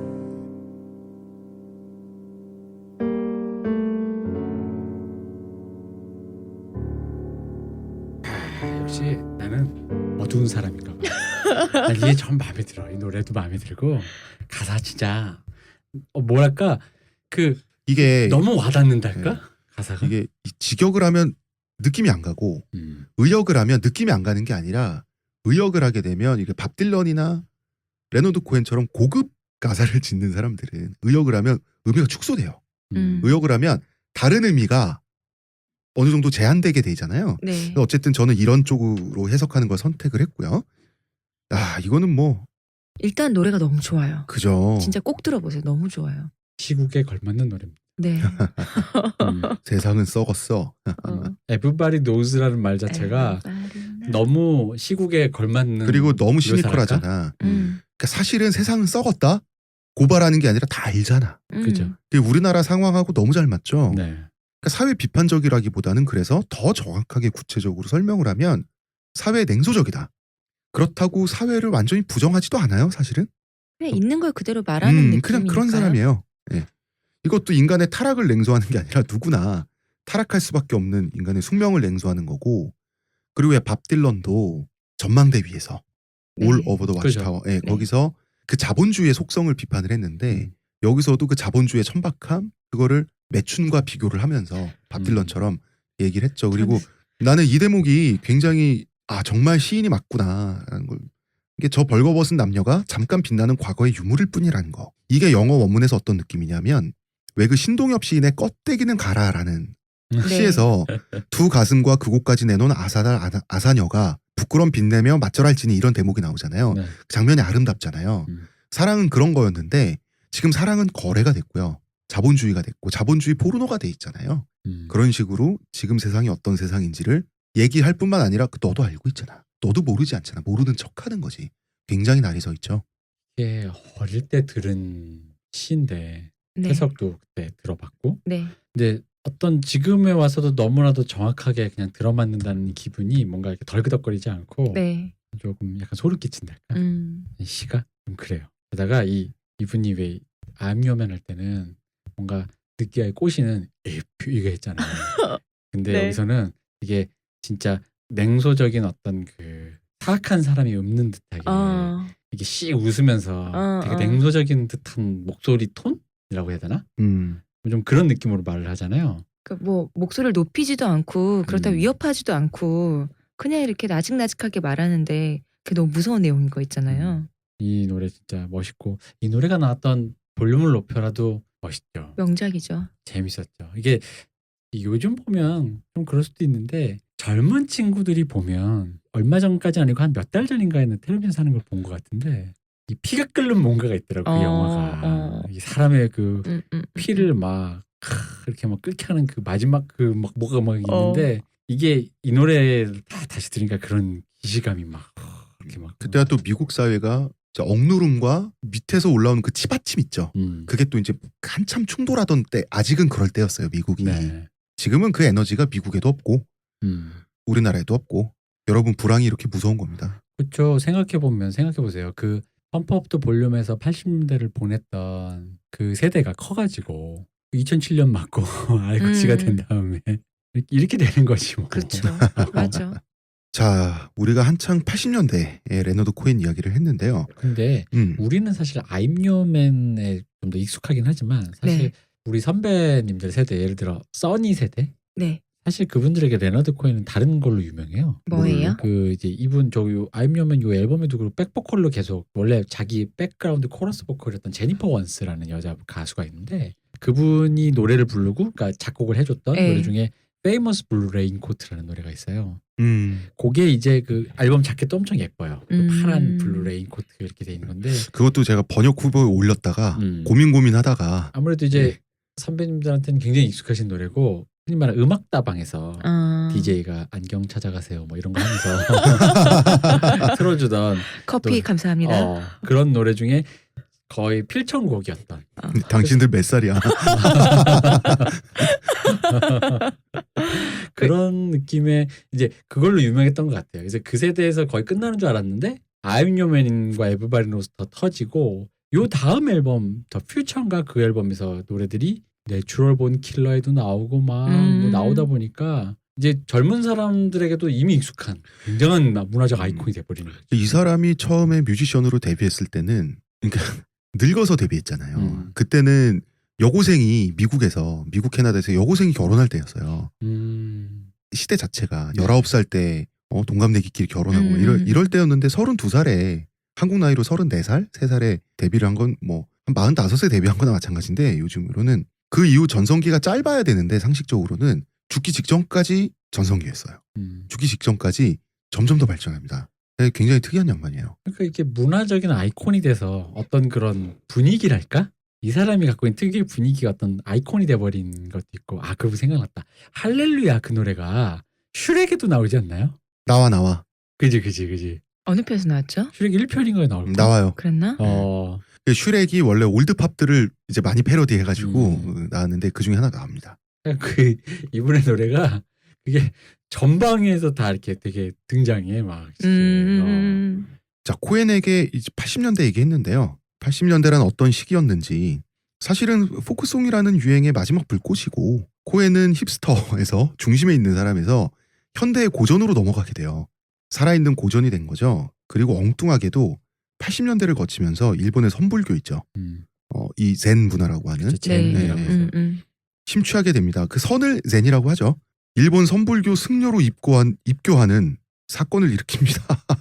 근데 이때 80년대 많이 유행했어요. 이게 유행이었죠. 이 사람 이태리도 막 그렇게 하고. 이 사람 뭐 유행의 선봉장이니까 가장 먼저 이런 걸 한 사람인데 그렇다고 유대교 신앙을 버린 건 또 아니에요.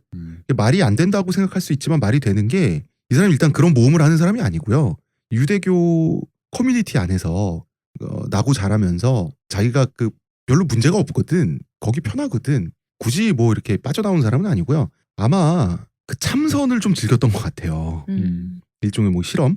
선불교 뭐 있나 한번 보자 뭐 이런 거고 선불교가 또 이 사람 성격이랑 맞잖아. 이게 왜 가만히 그러냐면 앉아서 지금 왜 요즘 인테리어 그 왜 그 홈 채널 홈시어터? 홈채널? 홈채널 그 보면은 요 근래 이제 미국에서 나오는 그 이 집안 인테리어 분위기가 프랑스풍 이제 그것도 이제 지나가는 것 같아요. 네. 프랑스풍이라 해요. 북유럽풍에서 북유럽풍. 프랑스풍으로 바뀌었는데 이 당시에 아직도 기억나는 게 이 당시에 미니멀리즘이라 어. 그래가지고 또 젠 스타일 그래서 미니멀리즘의 일종으로 젠 스타일을 인테리어를 많이 했어요. 가장 단순하게 검은 왜 나무를 예. 검게 이렇게 오칠한 나무를 예, 이렇게 예. 싹 해서 낮게 하고 마루를 깔고 뭐 이런 거 있잖아. 뭐 빨간색 테이블 하나 괜히 이런 사무라이 식으로. 칼 하나로 그냥 걸어 인테리어 해놓으면 더 좋고 뭐 이런 식으로. 근데 아직도 기억나. 그 외국 프로 같은데 보면은 젠 스타일로 꾸몄어요 하면서 막 그랬다고. 막. 그분들 지금 프랑스풍으로 꾸미셨겠죠. 그지 이제 북유럽을 지나서 이제 프랑스풍으로 이제 네. 다 바꿨겠죠. 그래서 그 신나게 명상도 하고 그러다가 뭐 명상 씻는데 좋잖아요. 그러다가 그죠? 또 재미가 떨어졌는지 다시 파괴승이 됩니다. 그리고 이제 90년대가 되는데요. 이제 90년대가 되면 코엔은 신이죠. 신이죠. 그죠. 그 이미 최상위 계층, 지배 계급이 되죠. 가사 쓰는 일에서. 하늘로 올라가셨죠 진짜. 그래서 음유 시인으로서 노골적인 시인이 돼요. 아예 공연장에서 콘서트 할 때 그냥 중얼대요. 그러니까 정말 자기는 신앙송을 하고 음치 노래는 박치의 코러스가 다 몸치야. 불러주시고. 그러니까 코러스가 그냥 부르라고 하고 그 다음에 그 세션들이 다 알아서 맞춰주지. 그리고 하다가 목 컬컬해지잖아요. 그럼 부르다 말아요. 한 소절 정도. 그 마이크 넘겨야죠 그럼 이렇게. 그런 것도 안 해. 그냥 씩 웃어. 그럼 관객들이 박수 친다. 멋있다고? 아닌데 음악 용어 중에 네. 템포 루바토라는 게 있어요. 뭐예요, 그게 그게? 뭐냐면 그러니까 박자와 멜로디를 자기 마음대로 부르지만 끝나는 시간은 동일한. 그게 왜 어른들이 부를 때 왜 아실라에 이럴 때 아실라에 파 막 이러면서 자기 마음대로 박자가 예. 땡겼다 하잖아요. 이런 류의 것들을 끝은 똑같이 끝나는. 그치. 그래서 주로 그런 어떤 자유롭게 이렇게 템포를 프리 템포를 하면서도 그 안에 이제 전체적인 호흡은 같이 가는 예. 그런 걸 얘기하는데 광희의 템포 루바토로 봐줄 수 있다. 이 정도 되면 그냥 굳이 뭐 이렇게 대가님을 우리가 음치박치로 굳이 뭐 그쵸. 이렇게 또 폄훼하지 말고 기법이었다. 그리고 그렇죠. 자기 노래 자기가 부르다가 흥에 겨워서 몸을 흔들어. 음. 노래는 지나가고 있는데 이거 보면은 한 90년대가 되면 되게 재밌어요. 이게 90년대가 돼서 너무 자유로워지는 거야 이 사람이. 코러스가 눈치를 엄청 봐요. 노래 시작되고 한 2분까지 저거 어떻게 맞춰야 되지? 그러니까 맞춰서 불러야 되는데 그러다가 코러스도 해탈합니다. 한 3분이 지나가면 그래 떠드세요. 우리가 부를게요. 코러스는 그냥 자기 일 하고 있고 뭐 이러고 있는데 재밌습니다. 그 기준점만 맞으면 이제 어차피 그런 사람이라는 걸 알았으면 그리고 게다가 이게 그게 있어요. 옛날에는 음악이 단순할 때는 4분의 4박자로 그냥 나가면 좋은데 이제 현대 음악이 되게 어려워지고 네. 복잡해지고 리듬도 폴리리듬이라 그래서 한 곡 안에 다양한 리듬이 동시에 다른 네. 리듬이 들어가 버리고 하다 보니까 이런 경우가 있어요. 이런 분들 특히 정규 음악 교육을 완전히 훈련되지 않은 분들은 예를 들어 박자가 계속 4분의 4박자 갔다가 중간에 예를 들어 이렇게 인서트나 그 섹션을 넣을 때 박자를 다르게 넣을 때가 있어요. 약간 네. 홀박으로 넣었다든가 다시 4분의 4박자로 건너 이런 식의 박자를 넣는다든가 아니면 못 갖춘 마디로 시작하다 이런 거에서 놓쳐버려요. 내 노래인데. 왜냐면 편곡을 그렇게 좀 세련되게 하려고 하는데 그게 귀에 익은 사람이 아니면 이게 하면서 이렇게 나는 지금 4박자씩 끊고 있는데 갑자기 뭔가 2박 3박 만에 다시 다 노래가 전환된 것 같은 기분이 들고 그러면 막 씩 그러거든요. 웃는 거죠. 그럼 이제 웃으면서 이렇게 이게 이제 커버하는 거죠. 이제. 왜냐면은 이름은 제가 말씀드릴 수 없지만 우리나라의 레너드 코엔처럼 네. 굉장히 유명하신 가수님이 계십니다. 네. 작사를 하시고 남성 가수. 그분도 이렇게 꽤나 이 많이 박자를 맞추기 어려우셔서 지금도 음악을 콘서트를 하실 때 밴드들이 꽤나 눈치를 보면서 이렇게 들어가시는. 가왕이신가요? 그거? 레너드 그분은 코엔 가왕은 아니죠. 그분은 이제 왕이고 그러니까. 다른 분입니다. 그런데 2000년대가 되면 노래 시작할 때부터 다 해탈해 있어요. 세션 코러스. 어차피 저 사람 마음대로 부를 거기 때문에 눈치 볼 필요도 이제 안 느껴. 같은 공연 다른 음악. 그래서 1990년대가 되면 또 아주 재미난 노래를 앨범에서 발표를 하는데요. 1992년에 민주주의, 데모크라시라는 노래를 발표합니다. 이 노래가 지금 우리나라 상황하고도 맞고요. 굉장히 힘차면서도 대단한 노래예요. 그리고 이 원문의 가사가 굉장히 속도감 있게 이미지적으로 뭐가 막 거쳐서 어떤 것이 막 다가오는 느낌 있죠. 에너지가 엄청나기 때문에 그거에 맞춰서 약간의 의역을 해서 그 정조로 번역을 했습니다. 민주주의, 데모크라시, 1992년 노래.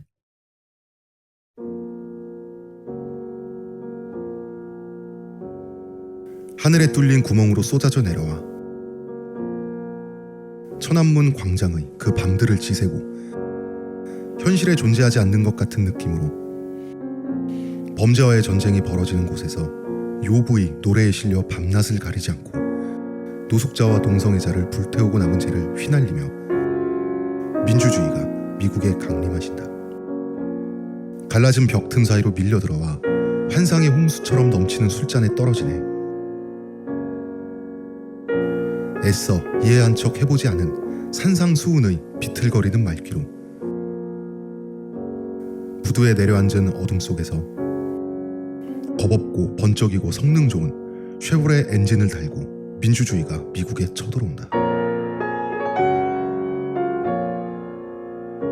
신성한 인종의 용광로긴 거리에 깃든 슬픔으로부터 바치는 사람은 누구이고 먹는 사람은 누구인지 확인하기 위해 세상의 모든 부엌을 뒤지는 천재적인 살인마로부터 실망의 우물에서 샘솟듯 여인들이 무릎 꿇고 신의 영광을 기도하는 여기, 아니 멀리 떨어진 사막에서 민주주의가 미국에 강림하신다.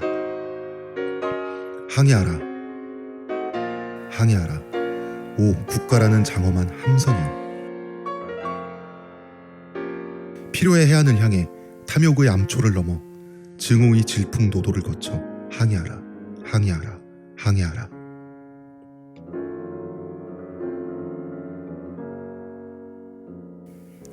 최고와 최악의 요람인 미국에 민주주의는 가장 먼저 오신다. 이곳이 미국인들이 쟁취한 서식지, 진보적인 정부를 세우고 정신세계를 상실한 곳이네. 가족이 해체되는 곳, 외로움쟁이들이 우리 모두 마음을 열고 앞으로도 변치 말자고 떠드는 이곳, 미국으로 민주주의는 내려오신다. 여자로부터 남자로부터 다가와 오 자기, 우리 전처럼 잠깐 사랑이나 나눌까? 난 아주 깊게 들어갈 거야. 넌 아주 깊게 올라갈 거야. 강이 강물을 눈물로 흘리고 산맥은 부르짖을 거야. 아멘. 달의 인력에 의해 발생하는 밀물처럼 장엄하고 신비롭게 여자라면 사족을 못 쓰는 장병들의 군합발 소리에 실려 민주주의가 미국에 떠밀려온다.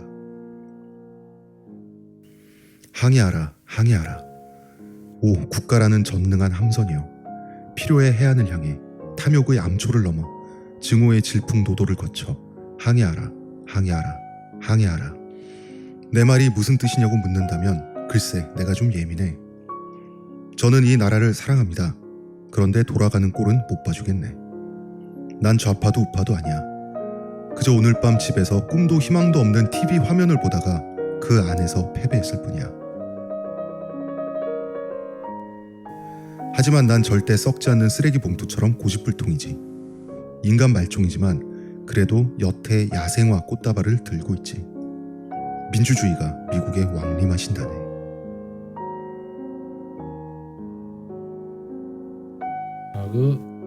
강렬하네요. 정말 강렬하죠. 네.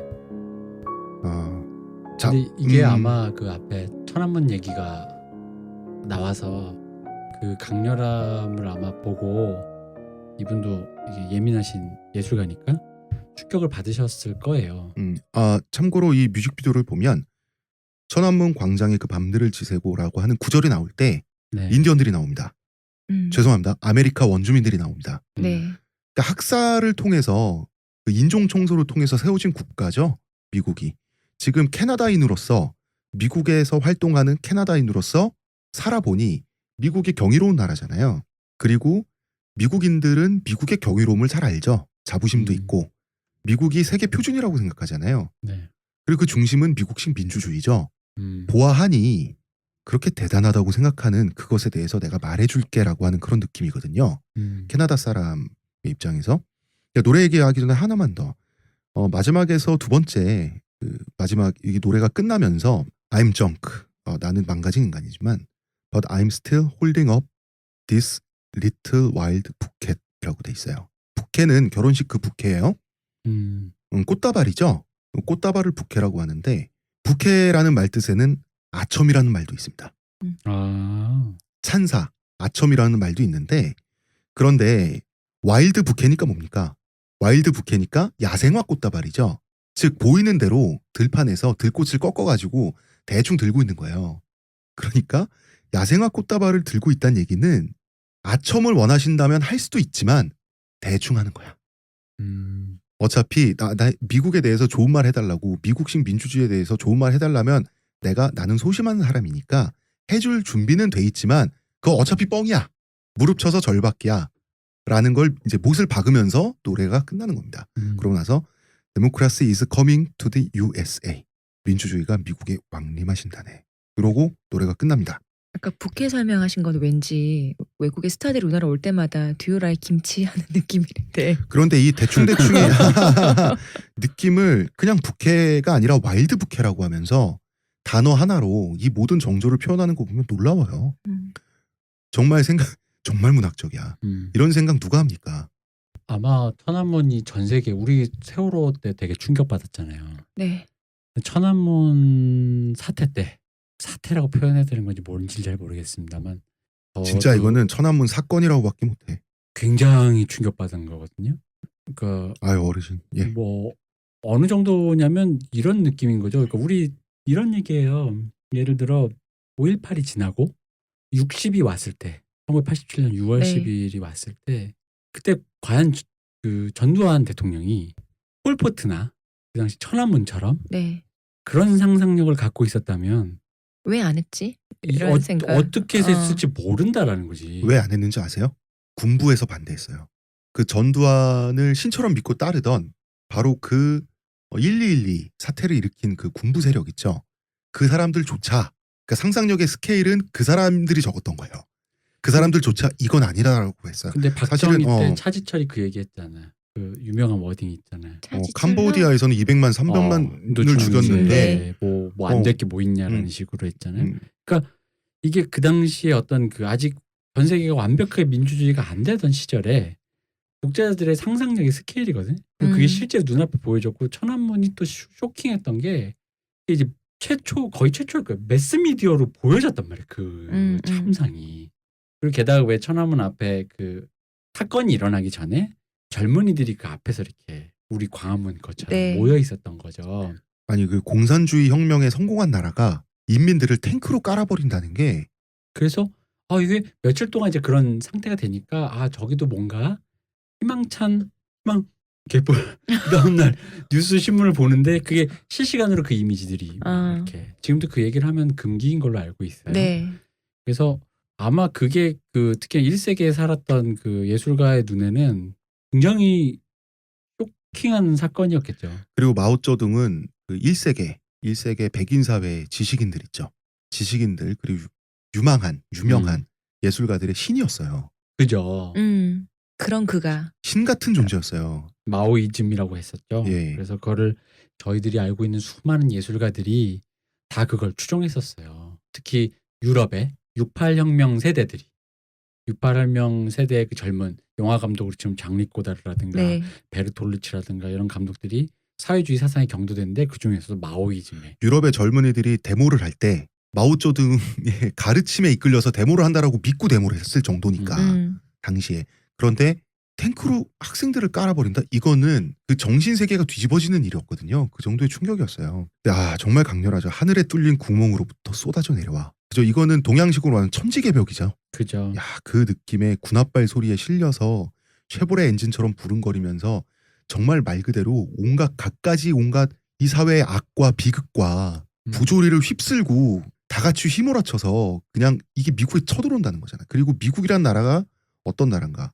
최선과 최악의 요람이라 그러죠. 가장 좋은 것도 가장 나쁜 것도 다 이 땅에서 나와. 최신의 나쁜 것, 최신의 좋은 게 그 지난 200년 동안에 다 만들어진 나라인 거예요. 요즘은 저희한테 조금 뒤처지는 것 같지만 네, 좀 그래요. 네. 아직 좀 분발을 분발하세요. 그쪽이 좀 힙하지가 않아요. 네. 요새는 저희가 트렌드죠. 지후진국이야. 왜 박근혜가 트럼프보다 4년이나 먼저 대통령 되고 말이야. 무슨 3년인가요? 소리입니까? 이명박이 벌써 몇 년 전인데. 그럼요. 무시하십니까 그분을?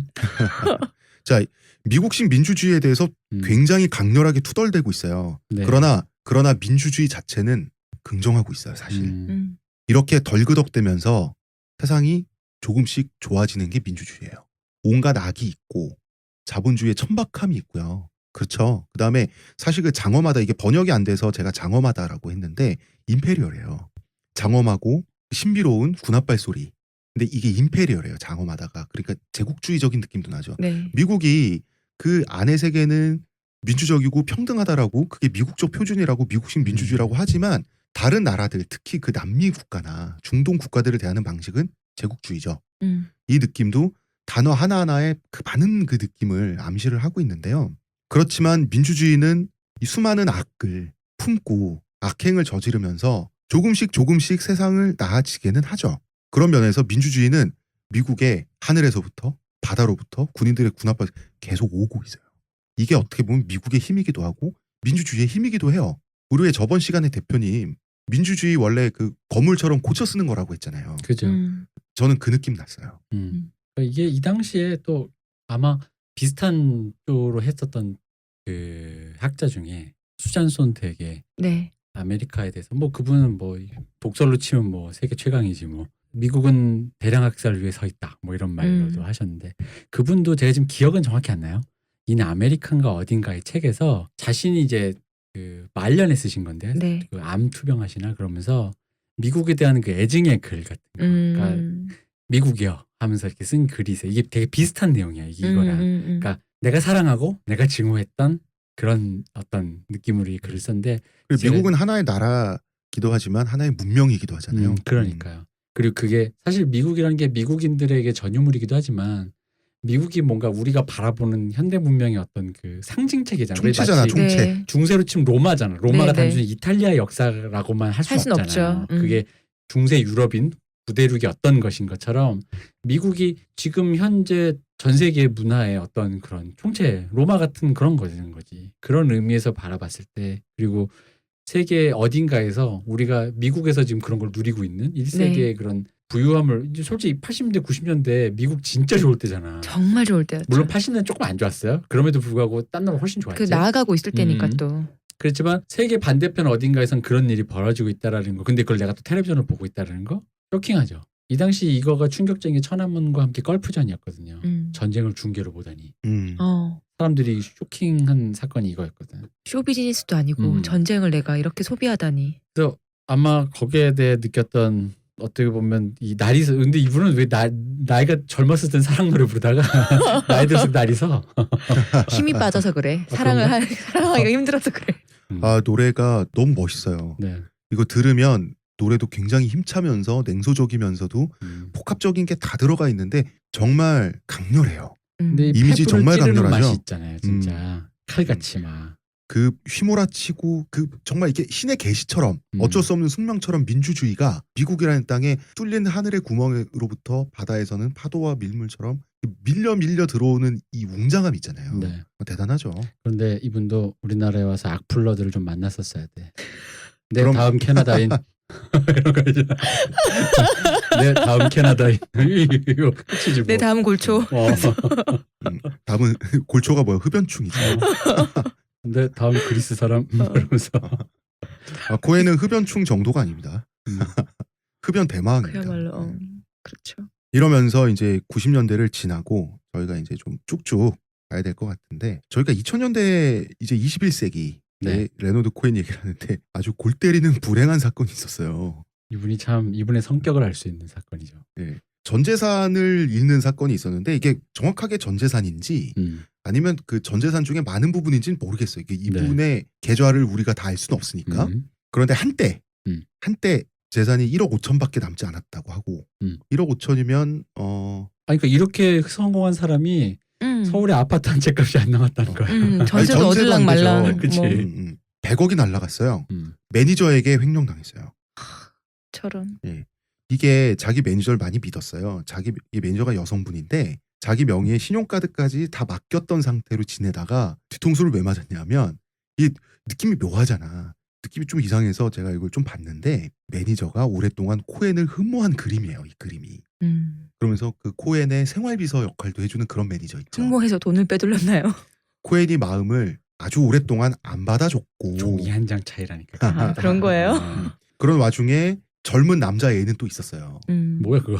그러니까 코엔은 흠숭하는 대상이고 네. 이 남자 애인은 뭐 그냥 그런데 이 두 애인이 작당해서 일을 벌인 거예요. 그러니까 이게 돈도 돈이고 그다음에 코엔에게 좀 그 자기 나름대로는 약간 스토커처럼 돼가지고 심리가 그러면 내 마음을 이렇게 오랫동안 안 받아주고 부셔주겠어. 끝까지 무시할 거면 그럼 복수해야지. 뭘로 복수하냐면 신용카드까지 자기가 코엔의 신용카드 그 명의로 된 것까지 자기가 쓸 정도로 코엔이 경제적으로 자기한테 그 믿고 있으니까 털어먹은 거예요. 뭐 사실 뭐 뭘로 하겠어. 마음 아니면 돈이죠 뭐 사람이. 그런 겁니까? 네. 둘 중에 하나를 갈취하지 않겠어요. 마음을 갈취하든가 근데 돈을 갈취하든가. 코엔은 지금 문학의 신이잖아. 거기서 안달복달할 수 없으니까 이 사람이 코엔은 그냥 애써 그러려니 했어요. 어떤 말까지 그 사람의 영혼을 위해 기도한다. 뭐 이러면서 어떻게 보면 좀 멋을 잃지 않기 위해 노력한. 하나님 제 없애주세요. 이렇게. 근데 이거 냄새가 그 외부자 그 네. 남성이 뭔가 이게 설계한 기분이 그가 있는데. 공사한 느낌. 그가 공사한. 약간 걔가 제비 느낌이지. 약간 그런 설계한 느낌이 있는데 조금. 그래서 2012년인가요? 결국은 재판 그 1억 5천 가지고 못 살아. 이 사람이 재판을 해서 승소했어요. 승소해서 돌려받을 돈의 금액이 우리나라 돈으로 100억 원이 조금 넘어요.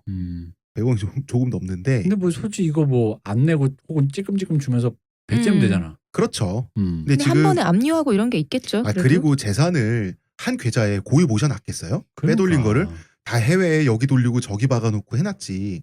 그래서 뭐 별로 이렇게 돌려받은 건 없는 모양이에요. 그런데 이제 이분이 워낙 유명하고 성공했고 뭐 공연 한 번만 해도 다시 큰 재산 벌지. 그런데 근데 아무리 그래도 짜증나지. 아니 70대 후반에 지금 뭐지 이거 하나 소화하기 쉽지 않잖아요. 콘서트 하나 근데 소화한다는 내가 게. 나도 이 기사를 찾아봤을 때 네. 몰라 이건 제 추정이에요. 왜냐면 그래서 행간이 뭐가 있었냐면 레너드 코엔 본인은 아주 그렇게 짜증난 건 아닌데 자식들이 짜증나는 기분이 그렇지. 있었어요. 그렇지. 왜냐면 이거 계좌가 탈탈 비었다는 거 발견한 것도 딸이었고 이게 소송에 막 적극적인 것도 자식들이었거든요. 하긴. 그런데 자식 얘기 지금 잠깐 해볼까요? 마침 잘 됐습니다. 1970년대에 네. 수잔 엘로드라는 여성과 동거를 해요. 이거 그 수잔 아닌 거죠? 그 수잔이 아니에요. 동명이인이고요. 다른 수잔? 네, 다른 수잔이고요. 수잔 성의 장관. 그러면서 아이들을 낳은 거예요. 음. 남매를 낳았던가 했는데 근데 결국 결혼은 하지 않았습니다. 결혼하지 않은 이유에 대해서 나의 비겁과 두려움 때문에 결혼해서 도망쳤다. 로 이제 회수할 정도로 진지하게 사랑을 했고요.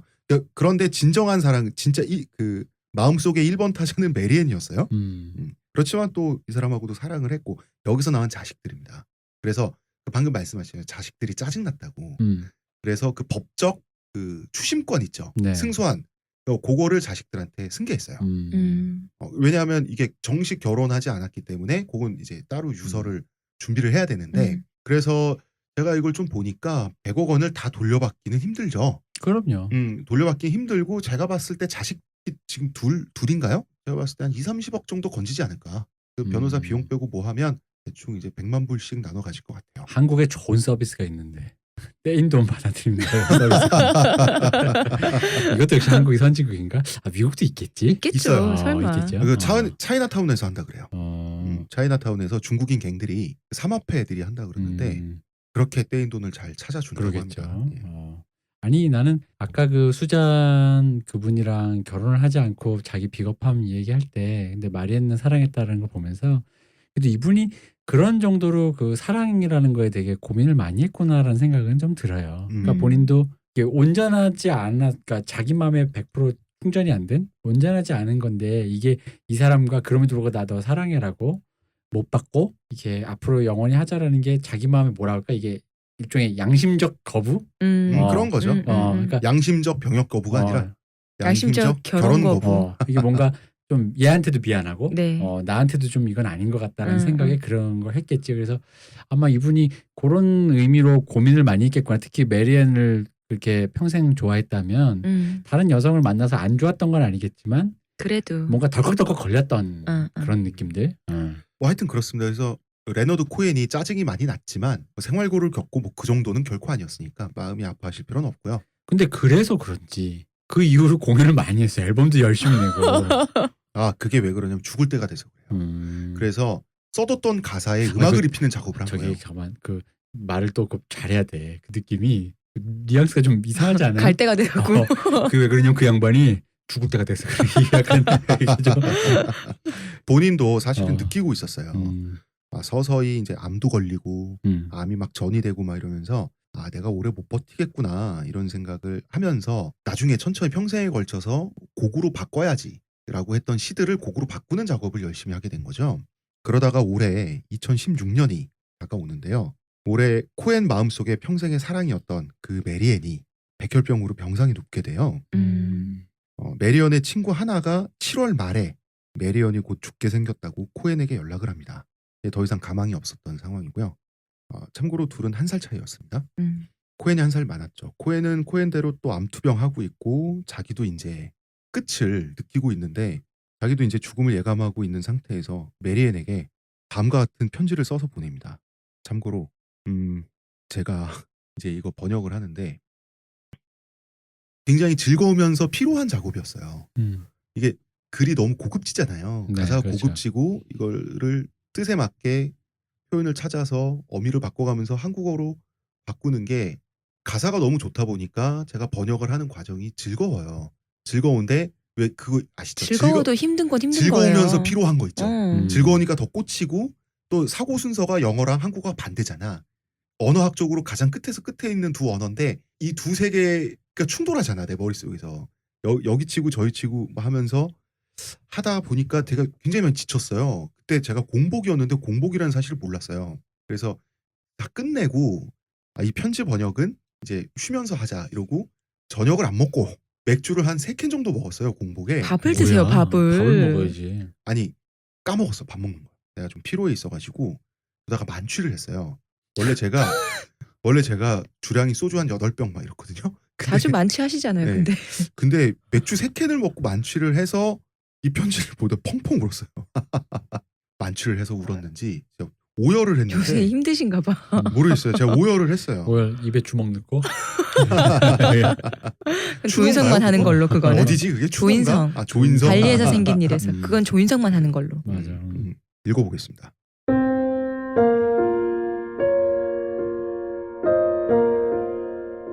메리앤, 드디어 이 시간이 왔어. 우리가 정령 폭삭 늙어서 뼈와 살이 흙으로 돌아갈 시간이 정말로 왔어. 내 생각하기에 나도 금방 그대를 따라갈 것 같소. 내가 그대 가까이 있다는 걸 알아줘요. 그대가 나를 향해 손을 뻗으면 닿는 이곳에서 내 손을 그대에게 내밀고 있어. 그대도 아실 겁니다. 내가 언제나 그대의 아름다움과 그대의 지혜를 흠모해 왔다는 것을. 지금도 그러하다는 사실을. 구구절절한 이야기는 더 하지 않으렵니다. 말하지 않아도 그대는 어련히 잘 아실 테니까요. 하지만 그래도 지금 그대에게 구태여 한마디 보태고 싶소. 그대의 인생이 참 좋은 한편의 여행이었기를 바랍니다. 잘 가요 내 오랜 친구. 안녕 나의 불멸의 사랑이여. 그대가 지나는 저승길 그곳에 나도 곧 따라가 그대와 함께하리다.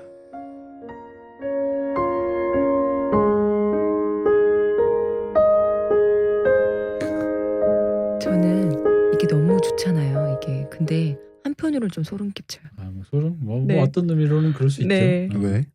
이게 영원의 사랑이고 내 마음속에 간직한 사람이니까 당연히 이런 이제 쓸 수 있는데 헤어진 지도 오래됐고 함께 하지도 않고 하는데 또 서로 각자 좋은 사람이 있고 한데도 죽을 때가 됐다니까 이런 거 쓴다? 난 한편으로 좀 소름 끼쳐. 그거는 그 이제 그 하나의 마음을 오랫동안 갖고 있는 그 정념을 그 집요함으로 바라보느냐. 맞아요. 그 어떤 그 근데 레너드 코엔은 차이의 시선의 어, 차이겠는데 레너드 코엔은 메리앤과의 그 그리스에서의 몇 년간의 추억 있죠. 그거를 걸음 삼아서 그거에 의지해서 그치. 평생 음악을 했던 사람이에요. 그리고 나는 이 부분 안녕 나의 불멸의 사랑이여라고 할 때 불멸의 사랑이라는 표현이 정말 이만큼 와닿는 사람이 어디 있겠어요. 이렇게 영어 편지도 표현이 뭔가요? 임모탈. 잠깐만요. 그 임모탈 내가 막. 원문을 안 갖고 왔는데 음. 나도 곧 따라가 그대와 함께 하리다. 이 편지조차도 잘 썼어요. 그런 생각은 있을 또 것 같아요. 방금 왜냐면 읽으면서 또 울컥했는데 평생에 사랑했던 사람인데 사람은 누구나 자기한테 좋았던 시간이라는 걸 회상을 한다면 그게 굳이 뭐 평생의 정념이 아니더라도 그렇잖아요. 그때가 가장 나의 어떤 뭐 제일 좋았던 시절이었다라고 반짝이고 회상할 수 예쁜 때였다. 근데 그게 그때를 같이 했던 사람이 누구였다. 그리고 이제 그와 나의 운명이 비슷한 시기에 비슷하게 처해졌다면 뭐 굳이 그렇게 집요하게 생각을 하지 않더라도 이런 정도의 얘기는 한 번쯤 해볼 수 있지 않을까. 나이 들다 보니까 이해가 됩니다. 이걸 굳이 그러니까 우리가 젊으니까 그냥 낄낄대면서 구남친 서사로도 얘기할 수 있지만 나이가 들면 또 아직은 그렇더라고. 이제 그쪽으로 더 와닿는 거죠. 이게 또 나이가 들어서 그래요. 아예 어릴 때면은 너무 아름다운 사랑 이렇게만 볼 텐데 조금 나이 들었다고 그게 그렇게만 난 생각이 안 드는 거지. 아니지 마음속에만 품고 있다가 마지막에 그게 이런 더 식의 무섭다니까. 인사를 한 건넬 번 더 수 있는 때가 거지. 온다. 아직 한 번 더 와야 되는구나. 한 번 더 때가 온다. 어. 이러다가 이제 나도 화나서 이제 화난 노린내가 됐어. 너 화풀이하러 다니겠지? 왜 임산부석에 안 앉아 있어? 이러면서. 인간은 정령 안주할 수 없는 동물인가? 자 2016년은 코엔의 마지막 해죠. 올해 돌아가셨고요. 네. 네. 모든 것을 결산하는 해죠 당연히. 마지막 앨범을 자 메리앤을 떠나 보내고 마지막 앨범을 10월 21일 날 내요. 이미 죽음을 예감하고 있었고 준비하고 있었고 메리앤이 사망한 지 3개월 만에 마지막 앨범을 낸 지 20일이 되지 않아서 돌아가십니다. 그러니까 돌아가신 것도 웃겨. 이게 올해 그 데이빗 보이도 네. 죽었는데 데이빗 보이도 이런 느낌이었어. 돌아가실 때 암투병을 하면서 암투병이었나? 암이었을 거예요. 맞아요. 근데 약간 병으로 돌아가시면서 앨범이 나왔고 돌아가시기 불과 3일 전에 정말 어마어마한 수트발로 해맑게 웃는 수트발의 뭐 극한의 간지 사진을 남기고 3일 만에 그 사진을 남기고 도대체 이 사람은 정말 외계인이었나? 빅뱅. 옛날부터 데이빗 보이 외계인설이 있었는데 어. 이분도 앨범을 멋있게 내시고 바로 멋있게 그냥. 내시고 앨범 명도 그렇고 타이틀곡도 후덜덜합니다. 이제 이 노래 이걸 진짜 소개를 해야 좋더라고요. 되는데 자 마지막으로 여러분들께 들려드릴 노래는 You Want It Darker 어두워지길 원하시는군요. 이런 건데 여기에 제가 그대로 안 따오고 제가 번역을 각자 했는데 여기 후렴구에 히네니라는 후렴구가 있어요. 네. 히네니가 히브리어죠. 이 후렴구가 반복되는데 워낙 레너드 코엔은 같은 문장도 반복해서 쓸 때는 그 행간에 있을 때마다 의미가 조금씩 바뀌어요. 원래 그 정도의 필력을 애초에 가지고 계신 분이기 때문에 히네니는 히브리어로 주여라는 뜻이 기본적으로 들어가고요. 할렐루야처럼 주여 제가 여기 있사옵니다. 이런 뜻이에요. 그런데 여기 있다는 거는 또 한편으로는 저에게 내리시는 어떤 명령을 수행할 준비가 돼 있나이다. 명 받들겠습니다. 그리고 뭐 ready to be sent 그러니까 저를 어디로 보내시든 어디로 가라 하시든 떠날 준비가 돼 있사옵니다. 전쟁터가 됐든 말이죠. 원하시는 곳으로 저를 보내소서. 이런 좀 이 정도 느낌의 의미예요. 한 두세 가지 정도의 뜻과 서너 가지 정도의 느낌을 가지고 있는 히브리어인데요. 이 모든 의미를 다 차용해서 필요에 따라서 번역해서 배치했습니다. 그리고 캐나다 유대인 사회에서 다시 순수한 유대교로 돌아가자는 정화운동이 벌어진 적이 있어요. 캐나다 유대인 사회가 보수적이야. 네. 그때 슬로건으로 쓰인 구호가 히넨이었어요. 네. 또 캐나다 유대인 사회에 있는 분이니까 또 모티브가 됐겠죠. 자 그럼 일단 읽겠습니다. 잠깐만, You want it darker인데 다커가 어두워지길 원한다. 뭔가 꺼져간다? 그렇죠. 그런데 자 다커는 다크가 아니라 다커잖아요. 네. 완전히 직역하면 더 어두워지길 원하는 거죠. 그래서 지금 상태보다 더 어두워지는 거죠. 내 생명의 빛이 꺼지면. 죽음을 예감하고 말하자면 하나님을 만나러 떠날 준비를 하면서 쓴 노래, 애초에 노래 자체가. 자, 읽겠습니다. You want it darker. 어두워지길 원하시는군요.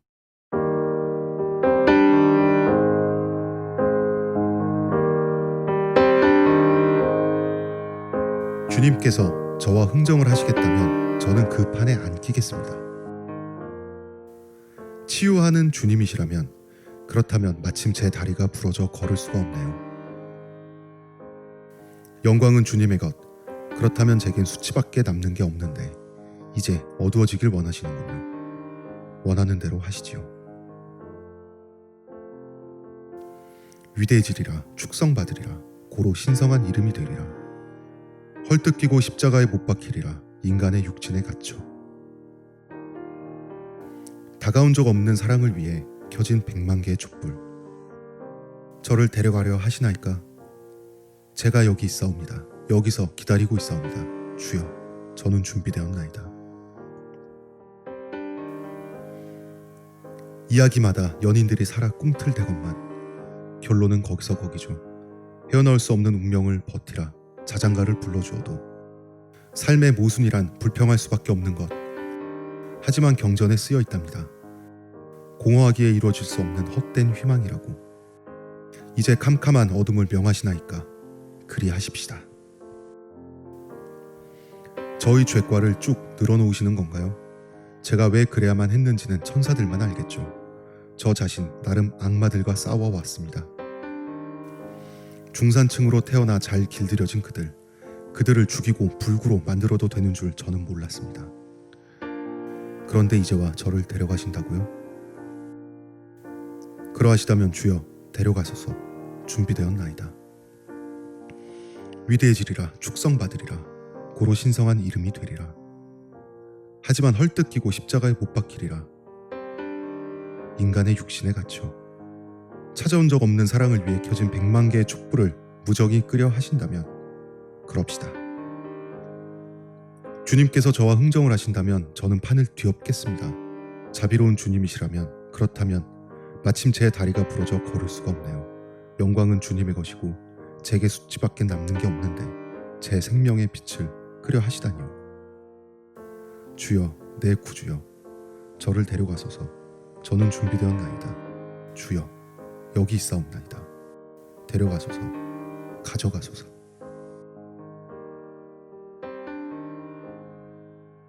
자, 정말 명곡이면서도 특이한 곡이에요. 보통 죽음 앞의 공포에서 사람은 겸허해지게 마련이죠. 왜 이 사람은 어떤 정조냐면 그저 그런 삶이었고 난 시니컬했고 잘 기들여진 중산층들 그 시니컬하게 그 자본주의에 물든 뿌띠 부르주아라고 노래에서 욕하고 그죠? 이 사람의 노래가 사람들에 대해서 허늘하잖아요. 그것도 죄라면 죄지. 할 만큼 했는데 그렇지만 뭐 실수도 하고 회개도 해가면서 할 만큼 했는데 어쩌겠냐. 데려간다면 갑시다. 여기서 삶의 불꽃, 그다음 100만 개의 촛불 뭐 이런 게 그 불의 이미지 나와요. 그래서 you want it darker. 그래서 we kill the flame이라고 하거든요. 사실은 그러하자는 것도 아니고 제 생명의 불을 끄세요도 아니고 그럼 제가 가겠습니다도 아니에요. 우리는 가치도 아니고 뭐도 아니고 우리는 불을 끕니다. 그러십시다. 데려가면 가는 거죠. 정해진 일이죠. 근데 갈 건데 이제 당신을 만나러 갈 건데 당신이 왜 우리 칸트 얘기할 때 했던 그런 흥정하는 신인지 네. 죄과를 계측해서 요건 버리고 플러스 몇 점이고 마이너스 몇 점이라서 너는 천국인데 천국 언저리 이렇게 흥정하는 신이라면 됐다. 나는 그냥 지옥 가겠다. 그런 신은 필요 없다. 자비의 주님이길 바란다는 거죠. 무조건 끝없이 용서하시고 자비로우신 그런 하나님이라면 그러면 나약하게 태어나서 나약하게 살다간 이 나의 나약한 영혼을 그렇다면 품어주세요. 그럴 때는 얼마든지 징징거리겠다라고 하는 이런 정조가 있습니다. 심지어 당신이 존재하는지도 모르죠. 죽어봐야 알지. 시니컬합니다. 신에 대해서, 유대인인 주제, 야훼에 대해서 말이죠. 뭐 이런 느낌들. 사랑에 빠지고 사랑에 목숨 거는 동물로 인간을 창조해 놓고 제대로 된 사랑이란 걸 해보기도 전에 혹은 사랑의 의미를 다 깨닫기도 전에 이제 네 삶의 촛불을 꺼야겠다고 말하는 당신은 어떤 신이며 다시 말해 인간의 운명이란 건 뭔가 이런 질문들을 시니컬하게 투덜대면서 신에게 던지고 있어요. 스스로에 대한 질문이죠. 하지만 부른다면 가야지 뭘 어쩌겠어요. 죽어 보면 알겠지. 그런 노래입니다. 노래가 투덜덜합니다. 여러분 한번 꼭 들어보세요. 이게 진짜 장엄한 느낌이에요. 장엄하면서 시니컬하고 굉장히 복합적인 정조가 들어가 있으면서도 노래 묵직합니다. 명곡이에요. 이런 곡이었고 어떻습니까 대표님 느낌이? 약간 저기 유원이 다커라고만 하면은 좀 수동적인 느낌이 들긴 하는데 가사를 전체를 다 읽으면은 네. 이 노인네가 볼 때까지 꼬장꼬장해. 맞아요. 예. 해봅시다. 이 뭐 느낌이 이런 어떤 느낌이라. 느낌이냐면 이제 때가 왔다면 저는 그거에 가겠습니다가 아니라 죽으란 얘기잖아요. 신이 하는 얘기잖아요. You want it darker. 신이 원한다는 건데 그렇군요 정도 느낌이에요. 갈 때가 됐다고 말씀하시는군요. 오케이. 저를 주님의 종속으로서 어떻게 하시고 뭐 이런 느낌이 아니잖아요. 그런 느낌이 아니에요. 난 그런 느낌도 들었어. 저기 뭐 주님께서 흥정하는 신인지 당신 누군지 이런 느낌이 뭐냐면 주님이 온 거야. 똑똑 가실 시간 됐습니다. 확실해 너? 관등성명부터 뭐 이런 거 있잖아. 그거죠. 뭐 하시는 분이세요? 저기 신이 찡좀 있는지, 봅시다. 그러니까. 있다면 내 평생 나의 신앙을 바쳐서 믿어왔을 만한 가치가 있는 사람인지 있는 신인지는 죽어봐야 알겠죠. 누구세요? 뭐 이런 거잖아. 그러면 가보겠다. 어디서 라고- 나오셨어요? 자, 그 죽음 앞에서 되게 담담하고요. 이걸 또 넘치는 문학성에 이 명곡으로 담아서 네. 신과의 대화의 형식을 빌어서 이걸 하는 게 참 그렇습니다. 멋있네요. 노래가 진짜 굉장히 좋았어요. 밥 딜런이 좀 더 응축된 우리가 알고 있는 그 시적으로 우리가 네. 알고 전형적인 시의 느낌이라면 그러니까 그야말로 말하는 음료 시인이라 어. 얘기를 하면 저는 좀 더 밥 딜런 느낌이거든요. 이분이 좀 이게 산문시 같은 예, 예. 뭔가 막 그러면서 굉장히 좀 더 넘치는 비유와 그 특히 종교적인 비유가 참 많네요. 역시 예. 아무래도 물론 서구에서 역시 종교적인 비유는 그냥 수사적으로 나오는 거긴 하지만 특히나 또 좀 가족이 또 다 그런데 더 영향을 많았을 거니까요. 멋있습니다. 이분 대학 교수님으로도 사시면서 이렇게 네. 좀 그렇게 평탄하게 올해 11월 7일 날 레너드 오늘이 그럼 딱 코헨 한 달 되는 갔습니다. 날인가요? 그런가요? 그죠. 네, 딱 한 달 어. 됐습니다. 지금 한 달 하루 됐네요. 지금 저희가 오늘 8일이에요, 오늘? 12월 8일 날 어. 저희가 녹음을 하고 있거든요. 역시 우리 가장 힙한 방송이군요. 따끈, 어머, 돌아가신 따끈한데, 뭐 이런 거예요. 뭐야 그거 왜 이렇게 무서운 표현들이 나와? 저기 우리 망자에 대한 얘기를 좀 지키고. 죄송합니다. 네.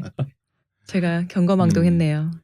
재밌었어요. 왜냐면은 사실은 이게 레너드 코hen 그 몇몇 노래만 알지. 우리가 맞아요. 사실 잘 알지 못하고 영어에 익숙하지 않은 분들에게는 음악적으로는 좀 심심해요. 네, 사실은 네, 좀 심심하고 또 이 사람 요즘 또 유튜브가 이런 미디어가 많으니까 공연 한번 봤다가 제대로 실망하기도 하고.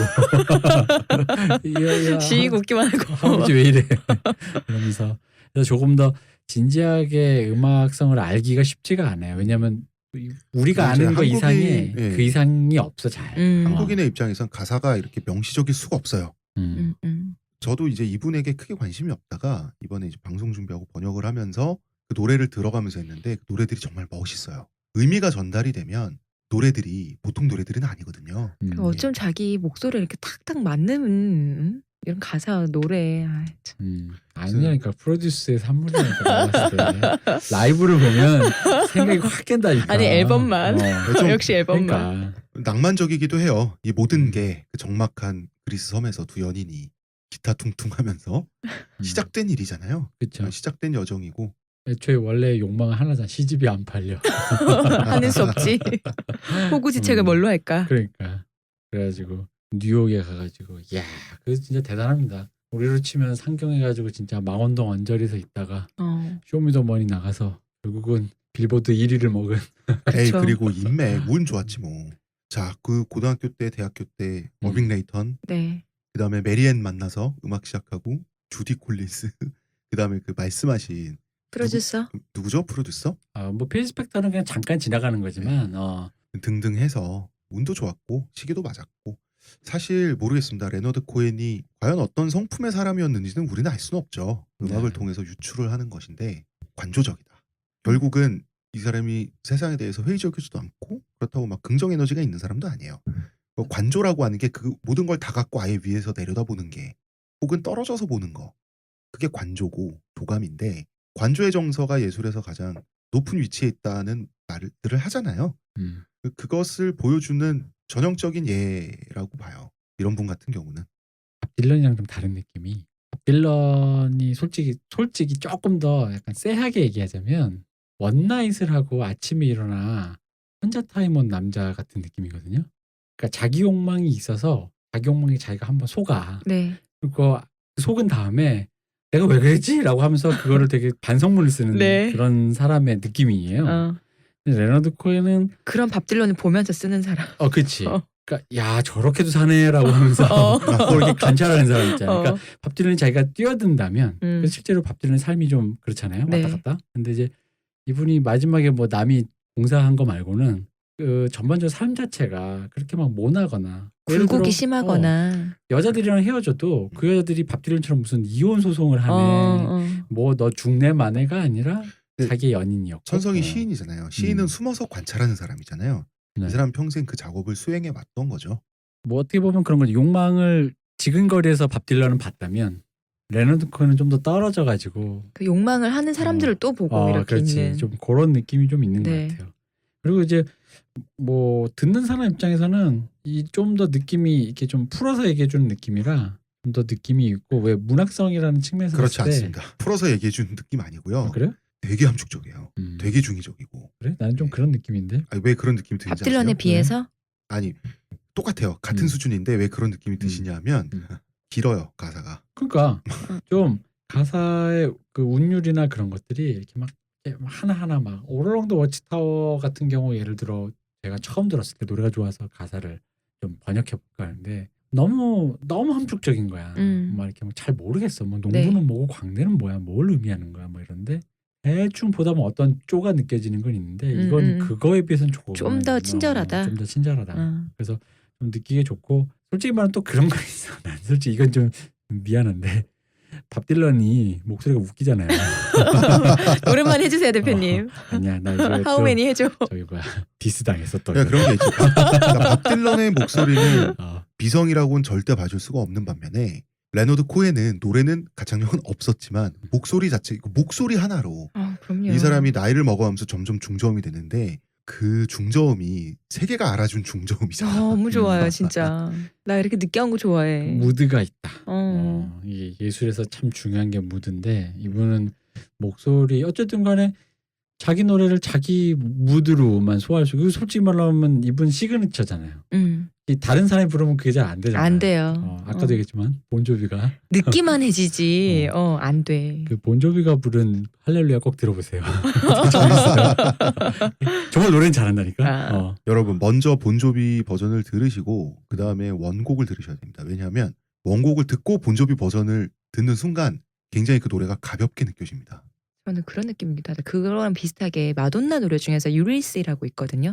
제가 이 노래를 되게 좋아하는데 예전에 이명주 씨가 부른 걸 들었었어요. 근데 이명주 씨가 어릴 때 불렀어요. 네. 10대 초반인가 10대 초반이래. 10대 후반인가 20대 초반에 이 노래를 불렀는데 이명주 노래 정말 잘하잖아요. 노래는 진짜 잘해요. 근데 그 마돈나만큼 삶의 깊이가 없잖아. 그래서 거기서 이렇게 노래에 이렇게 가슴을 빡 치는 게 없는 거예요. 근데 마돈나 걸 들어보면 정말 두고 보자 생각이 들거든요. 그 이명주 씨가 그 저기 뭐야 그 카스트라톤가 그거. 카스트라토 아니고 그 오페라 그랑 팝 뭐라 그러지 그거. 파페라. 파페라. 네. 저는 사실 하나 고백할 게 있습니다. 네. 뭔데요? 저는 시를 좋아해요 원래. 네. 원래 시를 좋아하고 시 몇 편은 외우고 다녀요. 언제든지 제가 끄집어내서 좋아하는 시를 머릿속에서 낼 수 있게? 그런데 반은 사실이고 좀 저의 오만이기도 한데 사실은 사실입니다. 제가 시 매니아로서 한국어 시가 가장 위대하다고 저는 생각하고 있었어요. 우리나라 소설은 좀 약한 반면에 시는 옛날부터 엄청난 수준을 성취한 게 사실이거든요. 한국어 시는 굉장해요. 그래서 음유시인이라고 처음에 제가 이 작업을 하기 전에 밥 딜런, 레너드 코엔 음유시인이라고 했을 때 그쪽 세계에서 좀 잘했나 보셨어요. 제 생각에 솔직히 말씀드리면. 그래서 뭐 철학적 의미를 담은 함축적 뭐 했을 때 영어시 치고 그랬겠지라고 생각했어요. 저는 영어권 시를 좀 무시하는 입장이었거든요. 근데 이 두 사람의 음악을 가사를 번역을 하다 보면 어쩔 수 없이 그 세계에 완전히 빠져야 되잖아요. 그러면서 제가 굉장히 겸허해졌습니다. 정말 보통 세계가 아니구나라는 생각이 들었어요. 어디든지 뭐 하나의 문학의 정점을 치는 사람들인데. 네, 정말 번역하면서 둘 다 정말 대단하다는 생각이 들었고요. 물론 한국어 시의 대단함은 그건 그대로 사실이에요. 사실인데 사실 내가 너무 오만했던 거지. 그렇잖아요. 영어 사유 인구가 몇 명이에요. 그렇죠. 예, 거기서 최고라고 불리는 사람들이라면 당연히 아득히 높은 데 있는 사람들이거든요. 그거를 막연하게 뭐 가수치고 그쪽 가수치고라고 생각을 했다가 이번에 번역을 하면서 참 놀랬습니다. 제가 왜 이걸 기획했냐면 네. 홍 작가님이 딴따라를 알로 보는 그런 시선이 있거든. 그래서? 그래서 내가 딴따라들도 열심히 산다. 한번 봐봐라. 참교육 시전을 위해서. 그럼요. 저만 알아보는 게 아닌데 그 기타 뭐라고요, 시온님? 기타 퉁퉁. 그래서 뭐 이 기획을 했다. 근데 제가 그 영어 가사 음.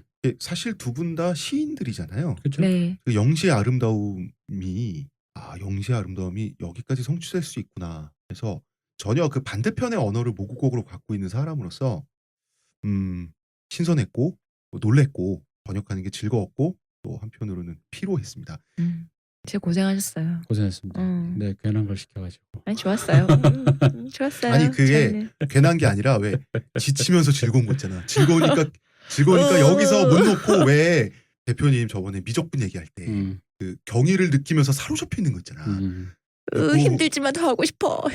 그래서 내가 다시 하네 이러고 내 영어 쳐다보나 봐라 이러고 잤어요. 이러고 자고 일어나서 가장 먼저 데모크라시 번역하는 거. 나도 내가 왜 이러지? 근데 이게 또 좋았던 게 밥 딜런도 그렇고 어쨌든 일생을 살면서 그 사람의 시의 세계나 주제가 변하는 걸 느끼다 보니까 처음에 이제 사실 왜냐면 우리 사실 맨 처음으로 돌아가서 그것도 좋지만 네. 머더 온 더 와이어를 들으면 방금 마지막에 유언이 다커에 비하면 그건 또 좀 이제 젊은 시인의 그대로 네. 뭔가 약간 멜랑콜리한 좀 그런 상큼한. 그런 느낌으로도 네. 들리고 그런 것들이 그 연대기가 느껴진달까 좀 재밌었던 것 같아요. 그래서 그리고 재밌는 게 있어요. 그러니까 밥 딜런 때도 비슷한 현상이 있었는데 네. 이제 보통 번역하는데 1시간 정도 이렇게 걸린단 말이에요. 1시간 2시간.